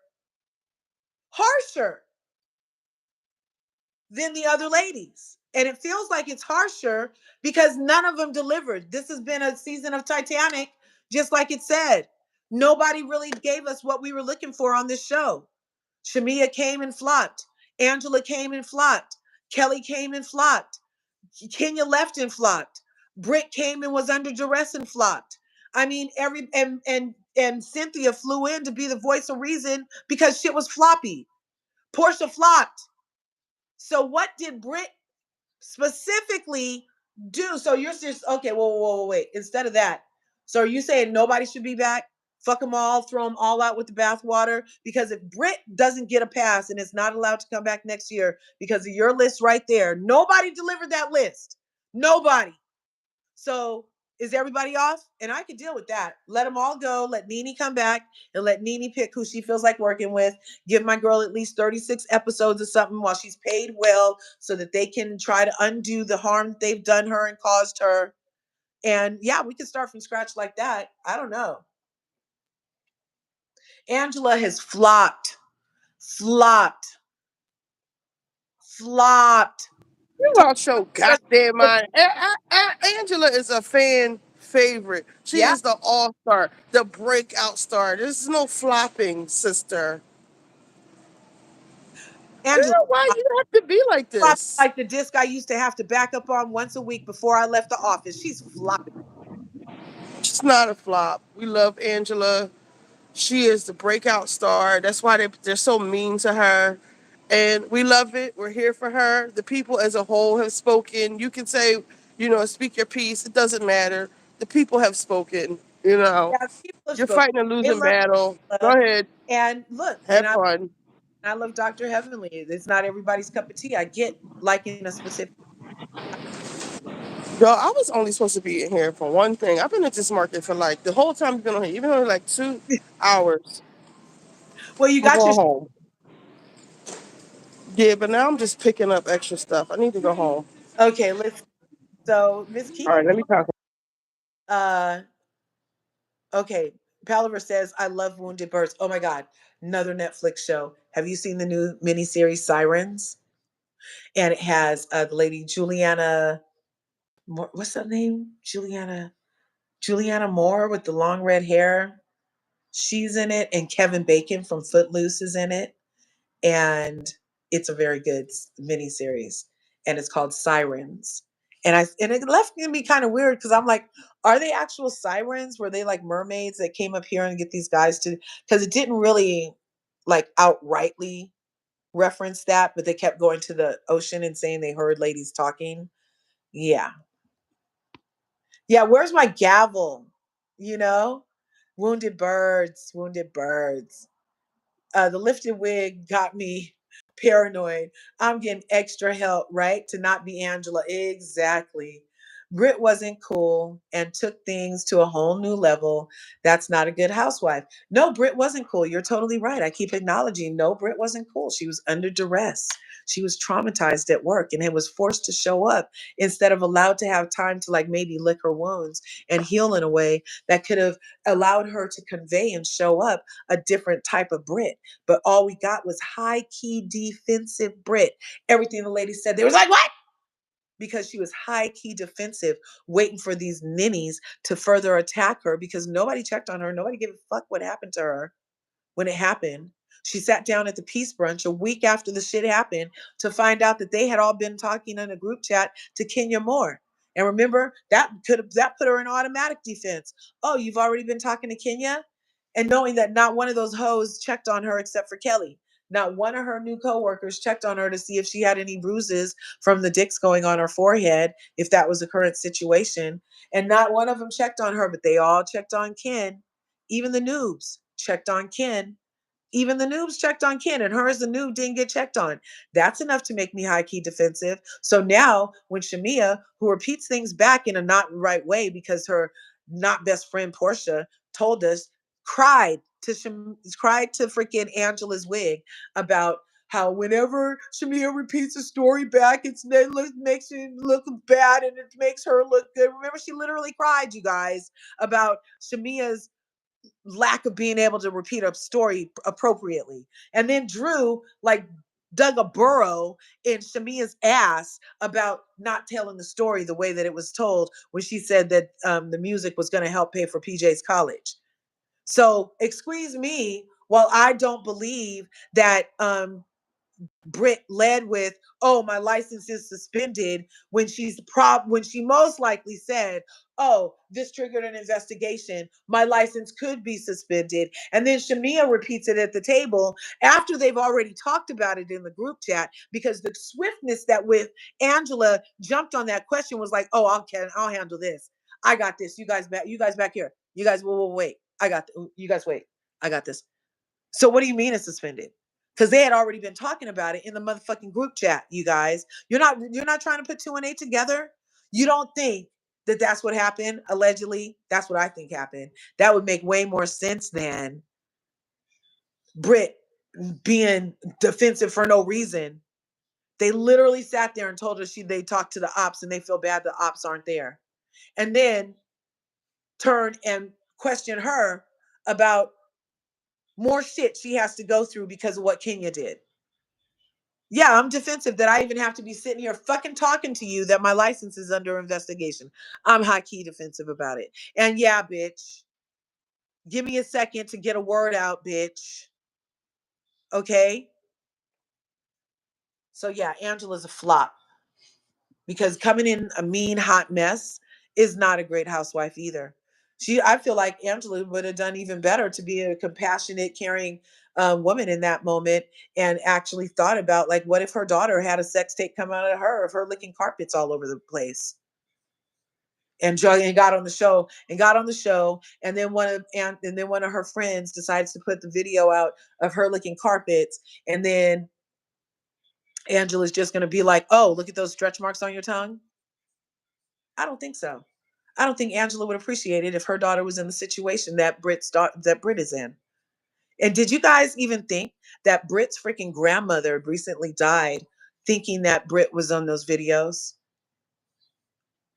Angela Oakley's mother died thinking that she had stretch marks on her mouth from a video that never happened. That's fucked up. But everybody wants Britt to do something additional. Think about it. Think about it. Think about it. I'm just saying, don't look at me like that. If anything ever happens to me and I come to you, Curvies, and it happens to get out, don't come to me when I'm in trauma or after I've been traumatized, which is a legitimate claim from Brittany from what happened on the June 6th episode of Real Housewives of Atlanta. Don't come to me ever. Don't fix this air hole to say, and don't fix these phalanges to type that I should do something else while I'm in trauma that you think that's not in trauma that I should be doing. You can keep all of that to yourself. As a matter of fact, if you compound that 2 cents and keep it with the other 2 cents that you was about to give me, you'll end up with 4 whole motherfucking cents for yourself. Okay? Because if I'm in the middle of trauma, then you don't get to tell me what the fuck to do. I'm doing my best. If I'm showing up to a workplace where bitches can say I got stretch marks someplace because of a picture another fired bitch said, I'm in trauma. And if I'm defensive about it, I'm defensive. If I don't speak exactly right, I don't speak exactly right. If I'm flustered, if I'm a little boring because I'm reserved and holding back, it seems like everything I do gets twisted and turned around to some more shit that I did wrong. So excuse me while I just sit over here and just like exist. I wish I had Harry Potter's invisible coat on right now because I really don't feel like being seen because all I see is you guys see me with stretch marks on my fucking forehead. So yeah, kick rocks with that. Keep your 2 cents, keep your 4 cents, keep your 6 cents, keep your 8 cents. Keep all the extra cents about what the fuck you think I should be doing in my trauma to your motherfucking self and instead have some compassion and empathy about how you think you would want to be treated in the moment of trauma for yourself, which is the whole theory of the movie Straw. So I'm bringing it all together because it really is detrimental to a person's mental health if they have trauma on trauma on trauma on trauma on trauma on trauma on trauma on trauma and are only expected to continue going through the motions of life.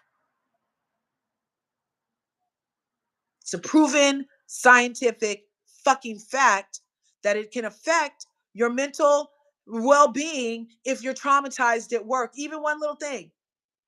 Not everybody can handle trauma the way that you can. And you should probably really be examining why your threshold for trauma is so high.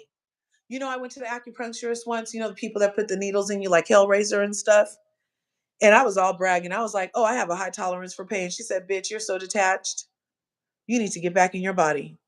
It is not braggadocious to be so detached from yourself that you don't even know when you're in fucking pain. And if you don't know when you're in pain, then how are you going to be able to recognize the pain of somebody else? Because Britt is you.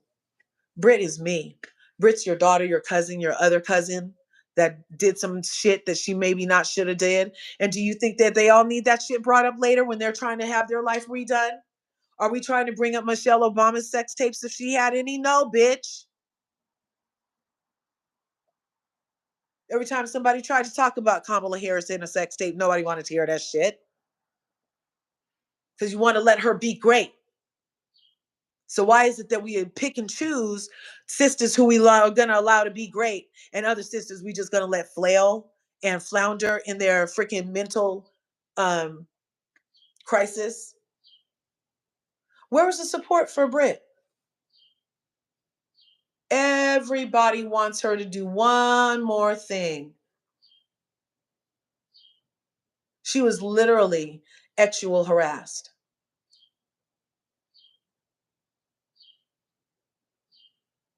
And you want her, while she's trying to act like, while she's trying to get over the humiliation and the embarrassment, and trying to wrap her head around now moving forward, because you were trying to leave that back there. So it's going to be some skid marks on your progress because you're trying to move forward. Now you have, we got to address this shit. And you don't really want to address it because, like I was saying, you should really try to be like Giselle with this shit and not address the bullshit. Just sit there quiet when Monique pulls out a binder. Have her talk to the air because, hey, if there's nothing to say, don't say it.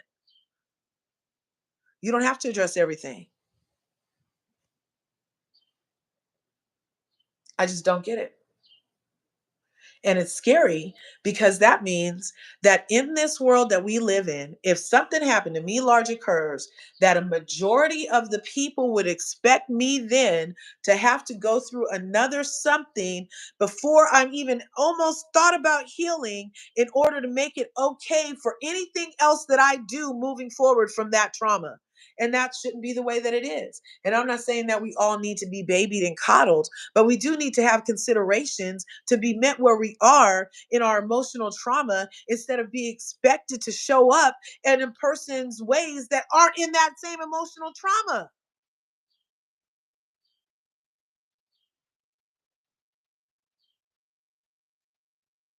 I just, that's what it is to me. So it's not specific Brit. It's not specific Kenya. It's like this energy. Let's just say it's like that. Maybe if I just get off these ladies.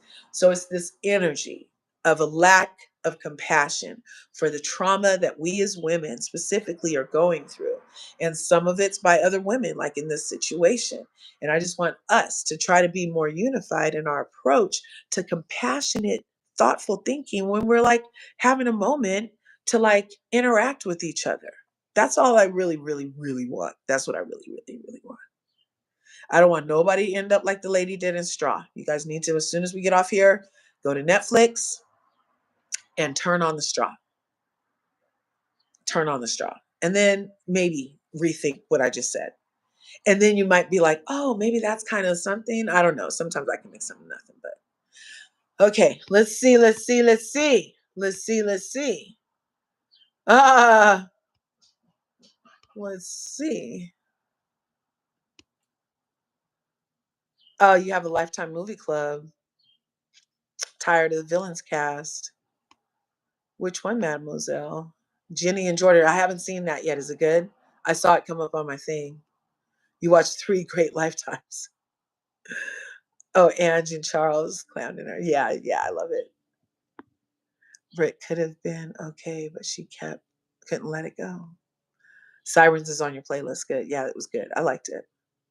Britt came for Angela's marriage first. I think people who don't like, okay, so now we're going to go here. So Palaver Girl said, all I know is I'm tired of the villains cast. Jizzy, Mia, Kenya. Yeah. Yeah, we need some lightness too. Why are we doing so much dark lifting? It's a lot. I have a Lifetime movie club. I watched through My Husband's Wife is Dead, Nighttime Desert, Preacher Sin. Is Preacher Sin good? Preacher Sin on your watch list, right on. Lifetime is the shiz. And Garcelle got some new additional movie deals on there, so we'll be seeing her. Honestly, we do not care about Brit. Yeah. Here today, gone tomorrow. Exactly. Deaconess Larja. Let's go. That's what I'm saying. Like it doesn't even have to do with Brit and Kenya specifically. It's just this energy that we are feeding into if we are happening to be like, oh, let's allow this to happen to ladies, or oh, let's normalize this over the top reaction, and when you're coming from a traumatic place. I don't know. Anyway, that's big. I always say I have a high tolerance for pain. Yeah, it's true. If you have a high tolerance for pain, it means that you're detached from your body and you need to get back in this bitch. Okay. She should have kept that to herself. Britt and Kenya brought this on themselves. Nobody's innocent. They all participated. You're right. I said yesterday, I'm a Brit. I hold down, yep, and I get attacked. It's pathetic. But that's me. Mind you, the whole cast told her the pics were her. That's exactly. And they all then treated her like the pics were her. They didn't just say it. They then did actions that aligned with that picture being her, which is part of the damages that whole situation caused. But Britt doesn't give me sat down vibes, telling people they have to pause on them. Yeah. Yeah. Oh, your blue cantina getting lunch. Oh, nice. Do they have good salsa? That sounds like Mexican. Do they have good salsa? I thought the love was gonna. Yeah, I'm sorry. I'm sorry. Oh no, I sent you the lead. I sent you the thing to Instagram. The link is in Instagram because I did send that to you before we started because I was late and I did the biscuits and everything. We already made the biscuits and everything. But I Instagrammed you the link for the live, Bianca. Richie was up here earlier too. Um, yeah, I'm sorry. I'm sorry, darling. My apologies on being a little late over there. But let me plug in. I'm going to be plugging in. Excuse the sound of the plugs on the ends. So tonight is going to be Real Housewives of Atlanta. Are you looking forward to it? Are you watching? Monique is back. Do you care? Do you think that's a good time? Do you think Bravo is getting it right or wrong with the people who are coming back and forth to these shows? Like, hey, look, I don't like the way that Phaedra came back. I don't like her leaving for 5 years over a huge kerfuffle, a widely known kerfuffle, and then get to return and just be like, oh yeah, I have some regrets about a thing I did once. Like, that was weird. It's not closure. It doesn't feel clean. It's very jaggedy and messy. That's going to leave a scar. And same over here on Real Housewives of Potomac. Um, Monique Samuels, I don't know what her last name is now because Chris and her are divorced, but Monique got divorced from Chris. And in her time that she's been gone from Bravo, she hasn't spoken all that highly of Bravo either. I thought she let it be known that they were vulturish also in her tenure as a Bravo celebrity. And then when she left Carlos, she definitely said Carlos was a vulture in his what he does over there. So I do allegedly believe that Monique has let it be known in several occasions that she didn't like working with Bravo, nor did she appreciate working with Carlos. But now here she comes back to Bravo. See how Bravo be letting certain people talk shit about them and they get back on our screen, and we haven't heard nothing about Nene being back on an NBC Bravo specifically production. And look, I'm not trying to do panties in a bunch. I'd much rather have gin and juice. But this shit is getting irritating, okay? I'm like, really? Really? Like, what does a bitch need to do to get rehired? I mean, so you can punch a bitch out. You can have to go to all the way to court and have the footage like subpoenaed. You can have $20 million in burn victim money. You can have your whole wire fraud thing. You can, Caroline Manzo. Is she going back to BravoCon? I don't know. It's a lot. It's a lot. All of that. She's never apologized to Candace that we know of because she whooped her ass in public. So I think that if she apologized in public, we'd have heard something by now. And remember, she didn't see nothing wrong with Molly whopping that lady. Nothing wrong. She didn't see nothing wrong with showing her daughter that if you have a problem with somebody who uses better words than you, then I'm going to need you to do like mommy and reach deep down and pull out some mollywop for their ass, because you need to use your fists when you communicate, because that's what grown, mature people do, is we use our fists, okay? Because why I oughta, this is what you do, okay, little Monique? Okay, the little kids, this is what we're teaching the little kids, right? Because Monique did this. Candace did this. Monique did this. Candace did this. Monique did this. Everybody say, yay, Monique. Boo, Candace. So what are we teaching the people? What are we teaching the people? So I liked Monique when she first came on. The only thing I have about Monique is that the whole fight thing, I know it was a moment in time. All I need is a good, clean apology. I'm totally sorry. I don't know if she could, I don't even need her to say what the fuck she was going through. Just do a good, clean, I'm fucking sorry for putting my hands on another Black woman because I didn't like the words that she used. I went too far, and I won't do that again.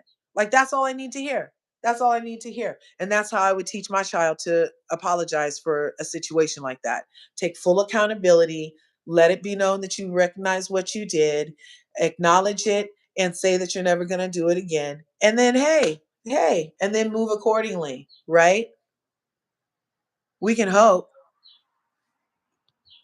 Bianca ordered Magna Habanero Peach Bourbon Lemon Pepper Wings, Southwest Egg Rolls, and Whiskey Peach Margarita.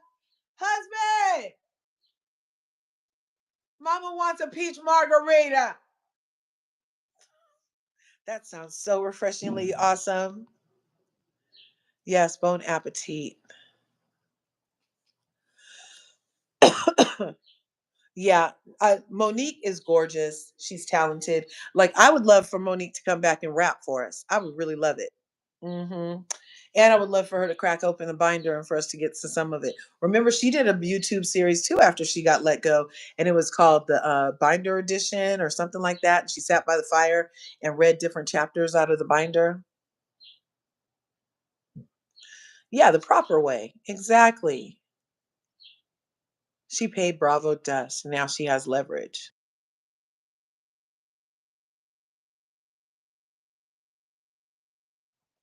Yep. So, you guys, this has been right at 2 hours. I really appreciate you guys for coming through and making my honey butter biscuits with me. I'll post a picture of the final product along with the recipe that I used. You guys hung out. It came out super good. Oh, I might post the other thing. So last night I did a really fat back recipe last night. You want to know what it is? Okay, well, I did it for my kids. So Friday was National Donut Day, right? Did you know that Friday was National Donut Day, and you could go to like Dunkin' Donuts, Krispy Kreme, and those kind of places and get a free donut or get a deal on a dozen donuts. So we went to Krispy Kreme, and you could buy a dozen, and then you got an extra 2 dozen for $2. And so then we looked up Krispy Kreme donut bread pudding. So then that's what I made last night for them. Oh my God, it came out so crazy good. I only had a little corner of it because that's I mean that shit is practically diabetes, right? It was really really good, but you don't add butter if you're using Krispy Kreme donuts already, obviously. So we didn't have to add any butter. It was just like a cup of milk, cup and a quarter of heavy whipping cream, 3 eggs, cinnamon, vanilla, froth it.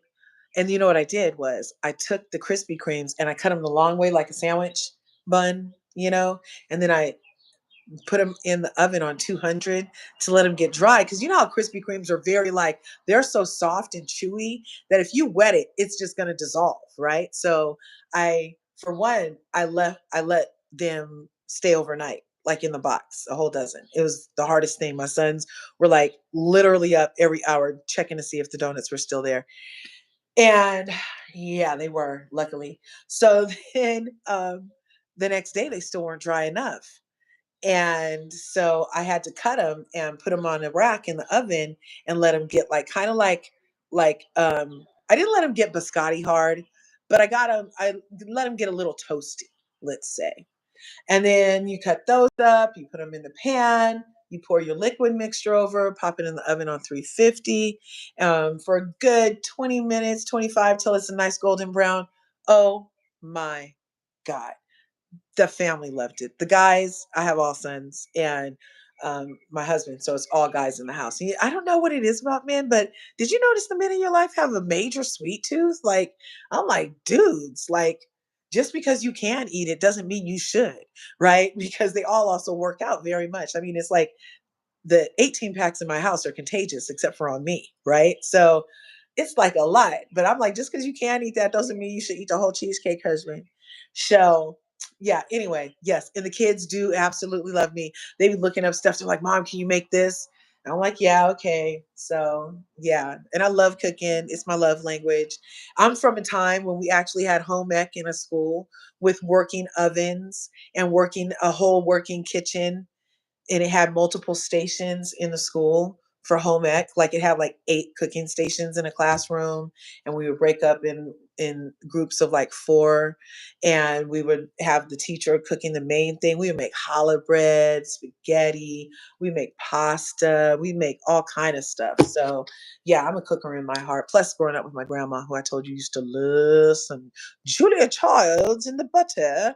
So yeah, I love cooking. It's a love language. Very much, very much, very much.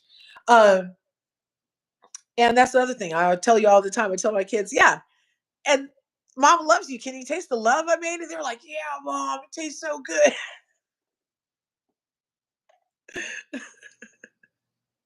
So that's always fun. That's always fun. Oh no, no way, Palaver. Agreed. Yep. Yes. I hope Monique comes back and gets all the edges on Giselle together. Did you see Giselle on Love Hotel? Her edges are, she'd be having to do those 2 wispy bang things right here to try to hide that her edges are fried, poor thing. But yeah, she looks good on there. But I think Monique should come back and handle Jiz, because now it's been apparent that that was Giselle's hand that instigated her worst moment. Her worst moment on TV was instigated by Giselle's hand, because that was who pushed her, and she reacted and thought that Candace had pushed her, but she hadn't. So then she had to change it to she was waving a knife in my face. And that really wasn't it either. She just happened to have a knife in her hand when you grabbed her wig, and she was trying to hold it on. Like there was a whole lot of things that could have been true at the same time, right? Hunch, HBIC Nene got a good settlement. She's not pressed. But I'm hearing allegedly, hey, I'm thinking that they might try to bring our girl Nene Leakes back. I'm thinking they might try to bring her back. I'm so glad that she's coming back on TV too. Let her come back. I just hope that yeah, I'll show the biscuits again. Let's go get them. Oh, I'm down to 6%. We're going to have to end the live. My phone's not charging while it's on the charger while I'm live.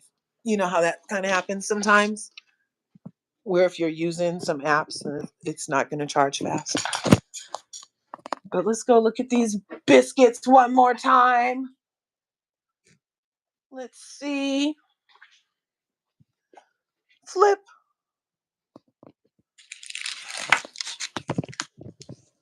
Flip. Honey butter biscuits. And see, we added the active yeast, and you can see that it rose. So you can tell when you see those slits, that's because it literally went from the yeast in there. So yeah, and then this is actual honey butter glaze. And see, it's not even sticking on my finger, because if you do your honey butter right, it actually candies. So this is honey butter that's candied. Yeah. Okay, you guys, let's see some more of these comments. Palaver, real quick. So Palaver, I love your question. I got your email. Did you get my response? Creating generational wealth with life insurance products is the premium way to go. A lot of people look at people like the Rockefellers for their example of a tried and true testament to the ability to build and pass down generational wealth through life insurance products, because that's the only way to get the tax advantage and the growth guaranteed is through 7702A. That's a liability. I mean, that's a tax code, 7702.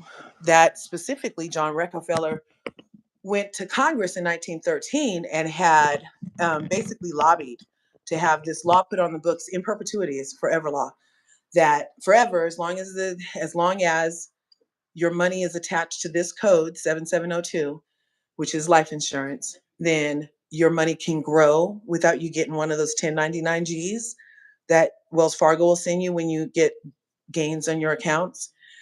And so you don't pay taxes on the growth, and you don't pay taxes on the distribution.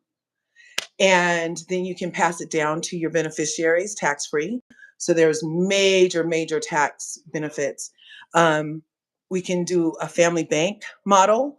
A family bank is when you take an insurance policy and you pay certain amount of premium dollars, and those premium dollars go towards life insurance for a death benefit for your loved ones that's tax-free, but also towards cash accumulation. Bam. And these are max cash accumulation accounts.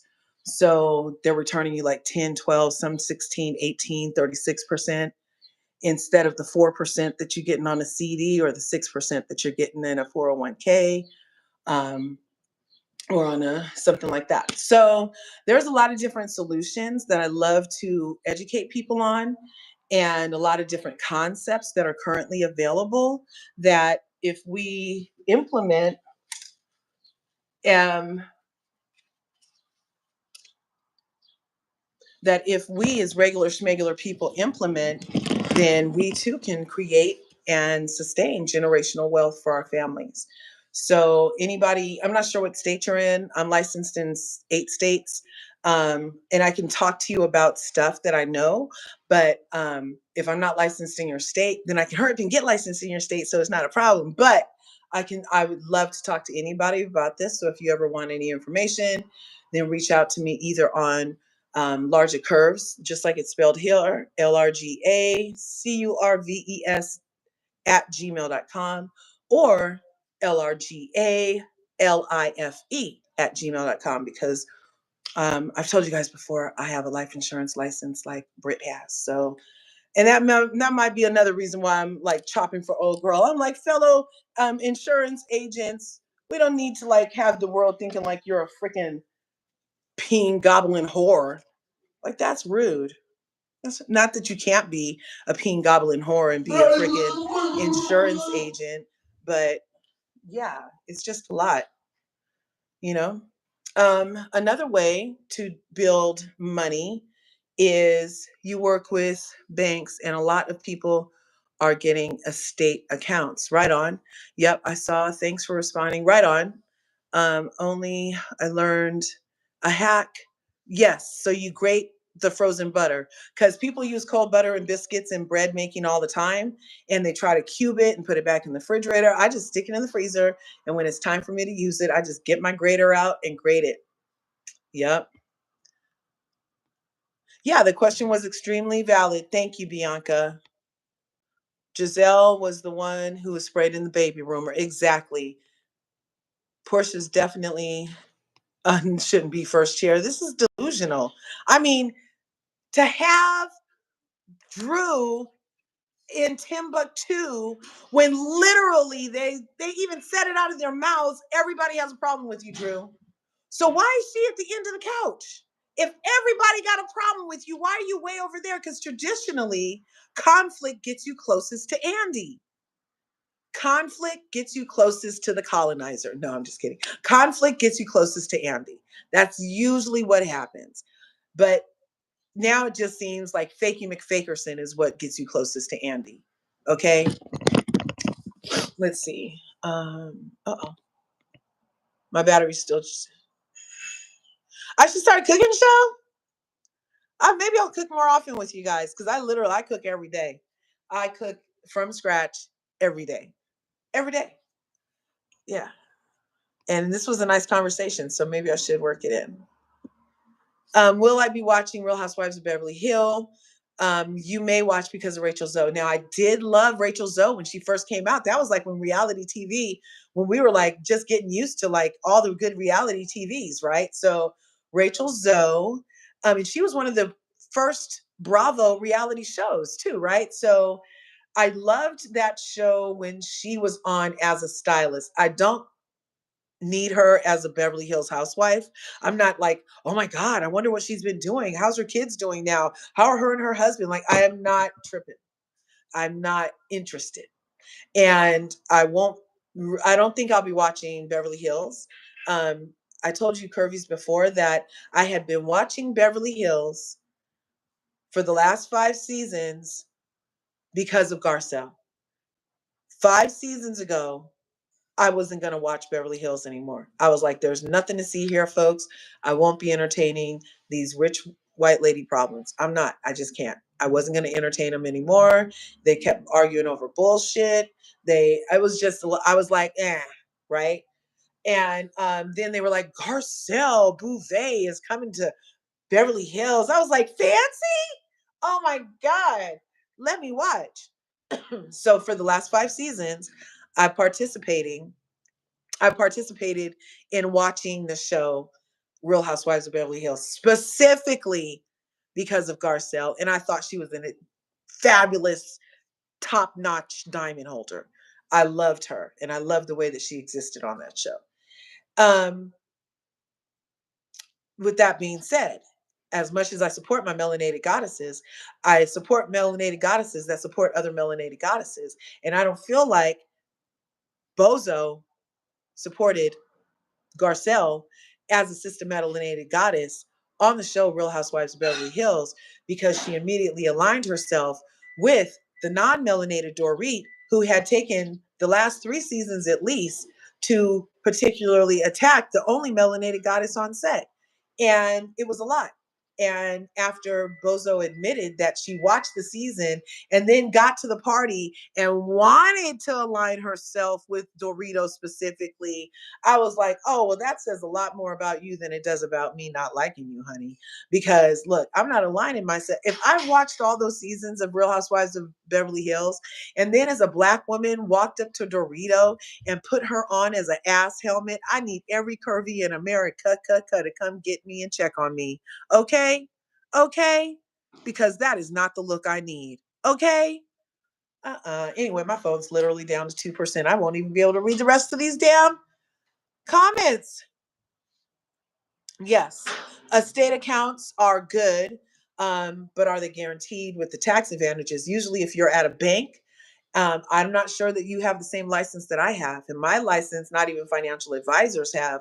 My license is directly tied to life insurance and health insurance. And those allow me to discuss certain codes and concepts that are able to help people beyond even a financial advisor, who I still suggest you talk to, along with your tax professional, which I am not. So I could just tell you how to grow and sustain it. You still need to learn how to file it and hold it, okay? Yeah, but we could do $1 million baby.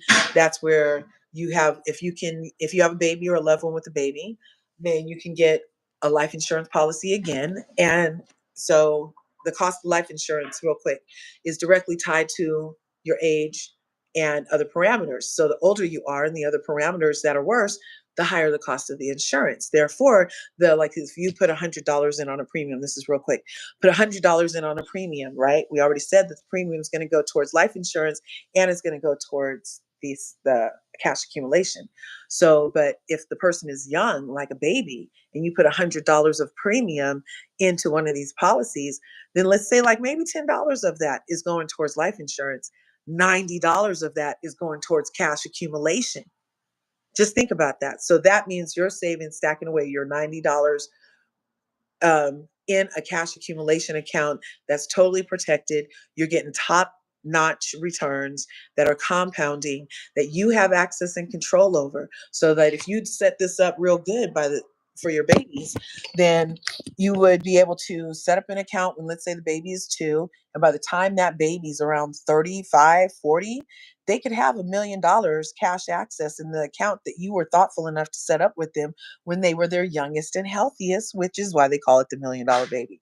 Anyway, Curvies, we can talk about this stuff all day long. I'm only watching to see the Dark Lady ancestor gather bozo together. Oh, well, I'll tune into, who will be showing us that is Krista Marie, I'm sure. Anyway, Curvies, make sure you smash that like button, smash the subscribe button. I really thank you guys for coming through today and sharing your time with me. Remember what I always say, there's enough to go around, and I'll see you in the next video. Peace.